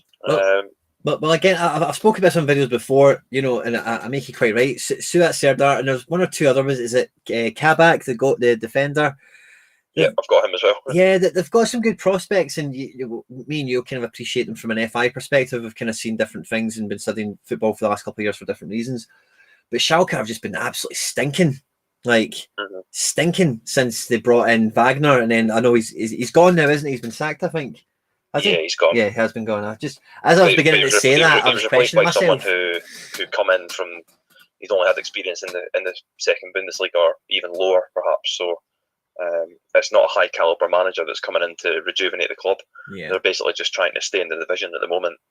So someone of his caliber, I'd like to see move on. Yeah, I definitely agree. And Schalke had a big club, you know, like that type of appointment of a manager. I didn't realise that was who the sort of person they got in. That type of thing normally says what, you know, it's either they're super confident in the individual, or they're just cheap, you know, they're just being cheap buggers, or no one wants the job. That's the kind of things that normally shouts out to me. But the kind of emergence we've seen recently of like German coaches, especially in England, like, oh, this guy was the Borussia Dortmund under sevens manager, now he's the boss of Norwich. You know, you just never know. Sometimes there's sometimes you just need a quality coach, and I think that's really side note from what we're talking about. But I think that's the way that a lot. If you look at Celtic tonight, for example, and I've probably spoken about Celtic privately too much for my liking, and the form we've had. But sometimes you just see all this. Oh, you need to be a good man manager, and you need to see. For a lot of, I think, modern professional players, you need to be a quality coach. You know. You need to like engage them as a workplace, you know, because if you think about it, like obviously anyone who listens to this, me and you probably included, Ross, you'd chop off your right arm to be a football player. But see, for those guys, see when they're like mid-career, especially, it is a job. You know, they're clocking in every day. They've got to go train, and I say that, you know, they're paid lots of money, of course. But it is a job, and you know, when it is your job, you will have everyone go through the same kind of cycles that we will. And I think if you've not got somebody steering the ship that isn't a quality coach that will challenge them and push them on, you can find players like Schalke have probably go a bit stale, don't really get results, don't really pull it through, and then confidence drains out of them. They're getting beat. The managers, you know, and then that Wagner. But I'm big, massive tangent. But anyway, the guy they've got, you've educated me and told me he's not a big name or anything. I didn't actually realise who they'd appointed. But sometimes Manuel Baum, who was sacked by Augsburg. Oh, was he? And apart from that, he's not managed in the top division. Oh, well, there you go then. So all my suspicion that he might be a quality coach is probably bogus. But sometimes that's the only thing. Well, no, because he was Germany 18s and 20s coach, so his coaching's probably good. Yeah, he's probably he's got a bit of pedigree. Yeah, and that's a big reason why I love Steve Clarke being the Scotland manager, because I know and I trust anyway that my opinion that Steve Clarke is a quality coach, if you know what I mean. Yeah. You know, he's top notch in that respect. And anyway, I could digress about this crap all night, coaching and whatever. But so I'm going to click onto that, Ross. I'm going to do my global while I've still got you, and if there's anything else we want to kind of bump our gums about, we can do that, I suppose. We're meant to have Leeds Arwee on. Unfortunately, he cannot be with us. Some family stuff come up. Our thoughts and prayers are with him and you know, his loved ones and whatnot. Hopefully we'll hear from him in the future. But I'm just going to charge for the global, and you're here, Ross. So if you I've got this. Do you know, Ross, what I did earlier? I forgot to kind of. I've got Akinfeev still spare. Oh, I think I've. So, Ross, let me ask you this: Pau Lopez, does he start at the weekend? What do you think? Do you not have much I'd be lying if I said I knew a lot about Roma, I'm afraid. Okay, if you don't, you don't. I think I asked you this question in DMs, and I said, "Is he a starting keeper?" And you said, "Well, I'm not entirely sure." Yeah. See, he has played in the league a little bit. He played in the league a lot last year, and I've bought him waiting for this rotation to stop. I don't know why they're rotating fucking goalkeepers for the bloody positions. So I'm waiting for that to cease and assist. But they've got Sassuolo at the weekend. Nothing. I mean, Akinfeev is nailed on. Like he plays every game. Every game. So I think my decision making earlier on was I'm keeping Akinfeev for the global D4. And I'm keeping All Black for the D3, so I'll drop the Akinfeev in there. And then I've kept actually a lot back for this global section. So I've got my Trippier goes into D3, of course, but then my D4, I've got the choices of Danilo and Bemba, Yamain. A fool will score well if he plays. I've got a lot of choices at the back. I'm really hurting. I know you're a big Danilo fan. He started on the bench last night. Were you surprised? I was a little bit because I had him in and I did have him captain, but then I looked at their formation. I think they dropped to a 4 at the back, and they normally obviously play a 3 with wing backs. Yeah. So they dropped into a different shape. So I don't think it was anything permanent. I guess no, maybe they did play a 3, but against, I mean, they were at home to Dynamo. And they needed a result. Oh no, they didn't need a result. Okay, I'm just waffling now. Yeah. But I mean, they played 3-5-2, but they actually played Chiesa and Sandro as essentially wingers. So I think it'll be fine. I don't think Chiesa has played a lot in the league. So no, much hyped, but in again from other things he's been bubbling for a while at Fiorentina. It was a big transfer for them, so he's one of those ones. Same with Kulusevski, when they signed these players, I'm like, where do they all play? You still get Dybala, you still get Ronaldo. You've just bought Morata as well, you know. Never mind how crammed their midfield is with free agents they keep picking up. They've got such a Ram squad. I think if I was going to look at your team, though, I do like the Yamani pick. It's a bit out of the box. Yeah, I like that. I like it's quite a little hidden one. Yeah. And if not, I think you definitely have to get him in the Asian team. Yeah, that would be right. If I don't play him here, I'll need to put him back there. But I think I'm quite happy with the Ominami, and I'm quite happy with that. But I did want to mention one thing about the Asian thing, and I was dying to say it, but I've taken a big punt on the D4, and it's some incredible logic in terms of FC Tokyo are playing in the Asian Champions League. Cool. I think. And the goalkeeper they're playing is like Go Hitano, the young lad. I think he's a 21-year-old. Hayashi, the number 1, is out injured. And I've got Kodama, the number 3, who I actually think will get rotated in for the league game because it'll be less important, and then they'll keep the 21-year-old for the Asian Champions League. So I've punted on a D4 lineup with him in goals, and it cost me like £6. Nice. So it could end up being, it could end up really paying off, but it also could end up falling on my face. So I just wanted to put that in. And so when does who's that we're talking about? Tokyo FC? Yeah. In fact, maybe they're not playing. They're not in this game week. They're in the next one, I think. Okay. You better watch that. Well, I've got another punt who probably won't play either, but I'll maybe have to now downgrade my D3 and have a really strong D4, which is not the worst. Double check it's at Tokyo. So it might be because I might be wrong, but it doesn't look like Tokyo FC have a game in this game week. I've got a bad feeling that they actually had one, and because they've maybe won their Asian Champions League game, it's now been postponed. Maybe. That's so I think, because I don't think I would have put him in without actually, I'm pretty sure I looked and seen, but I didn't. Maybe they won their game and it's been put back, but I'm glad I did note that now, because now I can go and change it. No, I'm with you. In terms of my midfield fist, I'm putting Zelarayan in there. I fancy the Crew to get by the Revs and get to the final. Well, funny you should say that, because I've got him in and I've got him captain in my All-Star D4, so great minds think alike. But the Crew, like, you know, me and you kind of are on similar kind of Twitter spheres. They've had a few reports of COVID come out. They never name who it is in MLS. I think that's for competitive, you know, honour or whatever. But you do get that little worry when it's unnamed COVID players. You're like, oh, is it mine? Is it mine? Is it mine? And you won't know until it's too late. So hopefully it's not him. When it comes to up front, I've actually not got too much choice left over after I've deployed everything else I've deployed. I've actually not got anything I'd want to use in D3 up here, never mind D4. I'm going to put the Fabio Silva. I'm determined to put him in something this week. So I'm probably going to put the Fabio Silva in here. Because I think he'll start. Actually, interestingly enough, because obviously they have Liverpool, I think they're actually going to play a 5-3-2. So I think there's a good chance he gets some support up there. Yeah. Now it might be. And there's no Alisson, I understand. Yeah. Sorry. Yeah. There's no Alisson, I don't think.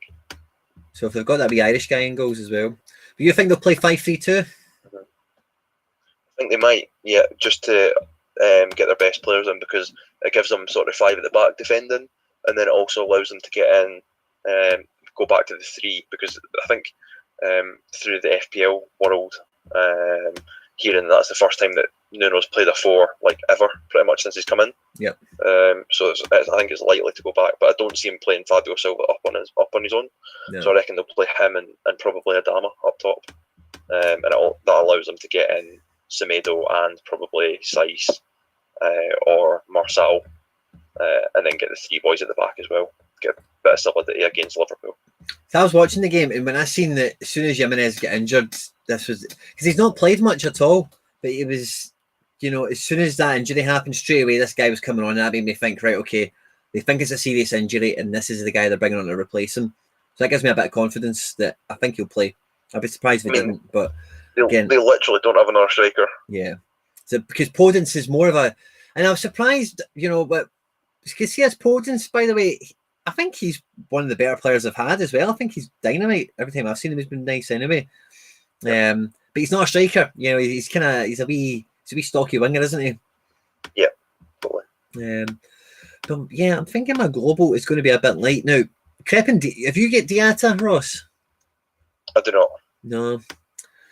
He's not played the last 2 games, and I'm a bit worried. And there's no real reason for it. I don't know if there's been some bust up, or maybe it's COVID and they don't want to tell it, or whatever.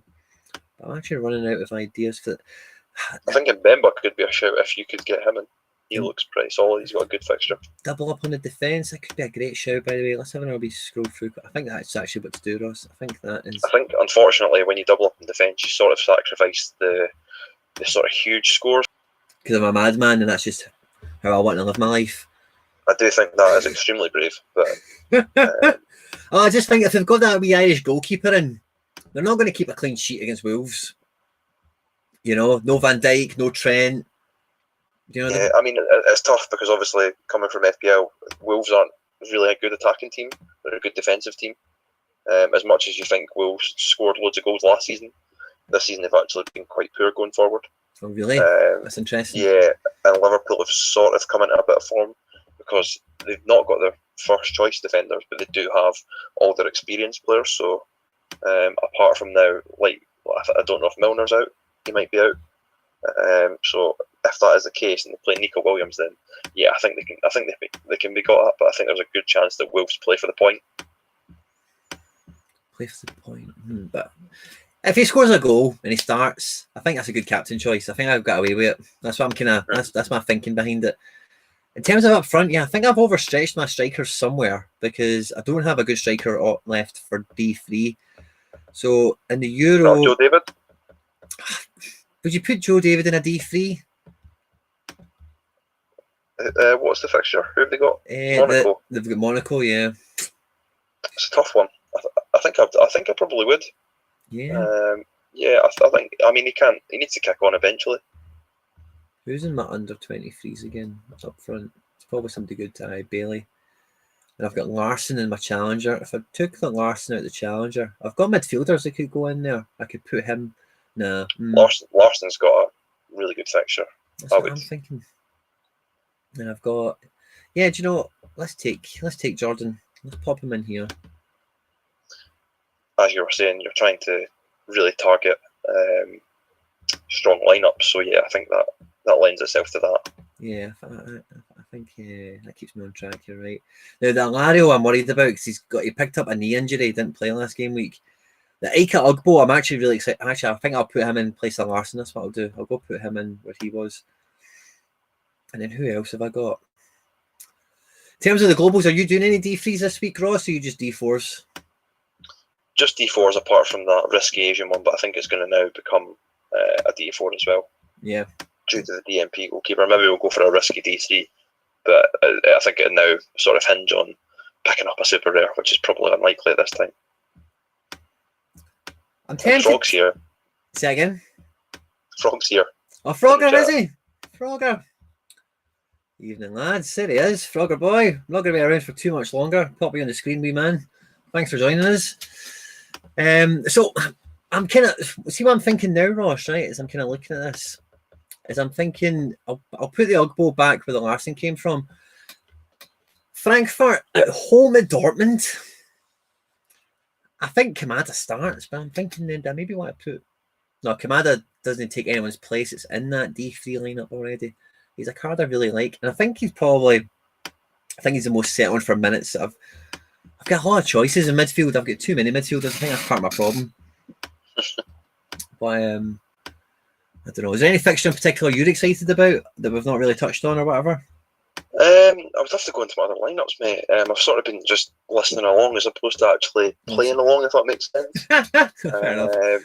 I mean, I'm looking at the Asian lineups with a bit of interest, and I mean it is mainly due to Kashiwa have not a bad fixture. They've got a pretty reasonable fixture, I would say, and obviously Osaka and Olanga are two of the boys to look out for. I do have a couple of frontal players, and they're maybe a bit risky because obviously they've won the title already. So foot off the gas, maybe, I don't know. But yeah, aside from that, I'm just looking at my challenger. It's not the strongest team, so no, it's a bit of a weird week. I think it could be one of those ones that catches you by surprise. Yeah, there could be a couple of fixtures that come out of nowhere. So I'm really stuck for this. Joe David as well. I've not put him in anything, but I'm just not that excited about him. I might even sell him. Do you know that? That sounds crazy to say that out loud. Because he's one of those cards that everyone thinks, oh yeah, he's a good card to have, but I'm not really that excited about him. I don't know why.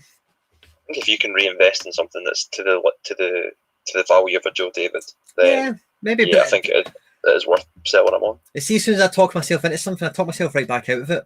You know, because I'm really like, do you know? I kind of touched on this with somebody earlier. I can't remember who it was now, so sorry. But I went through a wee phase of trying to trim this gallery right down, and I thought what I'll do is I'll do a bunch of sales, I'll get a bunch of coins, and I'll go buy some like uniques and stuff like that. And then as I went through it, because I had this preconception in my head that my gallery was full of like players I didn't really want. But when I look at every one of them, I'm like, no, I bought him for this reason, and no, I bought him for that reason, and none of these things have changed. So why would I want to sell them when I've just fucking bought them?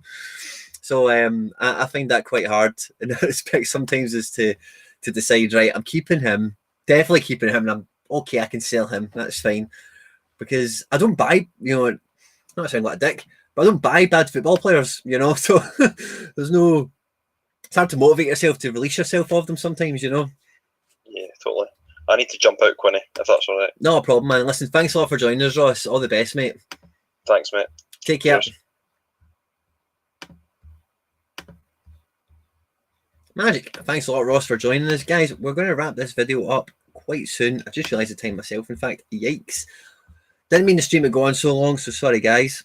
If you're still here, Frogger, Frog, you're always up late. Do you know that? That's one thing I've noticed, is Twitter between 11 and 12, Frogger's going to come on and he's going to be causing mayhem, getting involved in threads and tweets and all that stuff.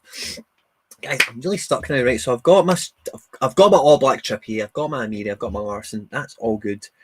And now that I've realised the time, guys, I'm really embarrassed I'm still here. Bloody hell, almost 11 o'clock on a school night. What is going on? I like SoRare, but the fixture's not super easy. It looks easy if you don't look at the form. Bataille, Gel Mario. For this D3, guys, it's got to be a big hitter. Somebody's going to go. I'm going to go Kamada, because I fancy him to start. I fancy him to good minutes. And if Dortmund are going to concede to Frankfurt, which is very possible, he's most likely to be involved. And I'm going to go Captain Jordan. I like that. Sorted. So, guys, we have set out the stall. I think we've used all the goalkeepers. I'm just going to double check. I've got a Pau Lopez. I don't know if I want to gamble on Pau playing. I really don't. But guys, we've got a cracking set of lineups out there. I'll recap them all for you just quickly. I'll just kind of click through them. You can see what we've got. I think I need to put the Ica Ugbo in at my challenger, so I'll do that as well. But yeah, I want the Ugbo in. And who we're going? Captain Grujic. Why not? So that's who we're going for the challenger. You can see the kind of form that they've had. The DNP from Grujic, that was a suspension he's just fulfilled in the Champions League, so hopefully that does well for us. In Asia, we're going with a known DNP goalkeeper in Kosaitani. But otherwise, again, with the scores that these guys have been picking up, we could easily get a decent kind of level. And if other rotation goes in our favour, even if we get a tier 3, I'm probably quite happy with that, to be honest with you. Otherwise, it's a training squad. Champion Europe, we've went D3, and we've went with some of the big hitters. We've went with Sammy, we've went with Manolas, Cuisance, Torres. It's a lovely team. Really excited about the Handanovic, getting him debuted. And then we got to the D3s with Ross. Another 23, sorry, I beg your pardon. And this is probably my favourite lineup. Lafont's form has been awful, but he's one of the best under 23 goalkeepers on paper. So I just need him to have a good game week. If he shoots a 72, that'd be lovely. And the rest of the guys there are made. The lower scores have not been playing 90 minutes. We've been doing a bit of rotations and whatnot. I've clicked confirm. Are you going to take me out of here? The global D4. So the global D4, guys, is where you get the guaranteed ETH for beating the game, for getting the minimum of 205 points. You get some ETH for. This team should absolutely romp it as long as they all start. I think this could actually be a really competitive and a really strong global D4 this week. Fingers crossed. I always like my D4s being kind of spread out across the world. I like the fact there's a J League player there, an MLS player, and all that kind of thing. And then this is the D3 that we're going with. So we're back in Kamada to have another good week. Amiri to continue the form from tonight. These two guys are rock solid, and Larson's got a good fixture. Really happy with that.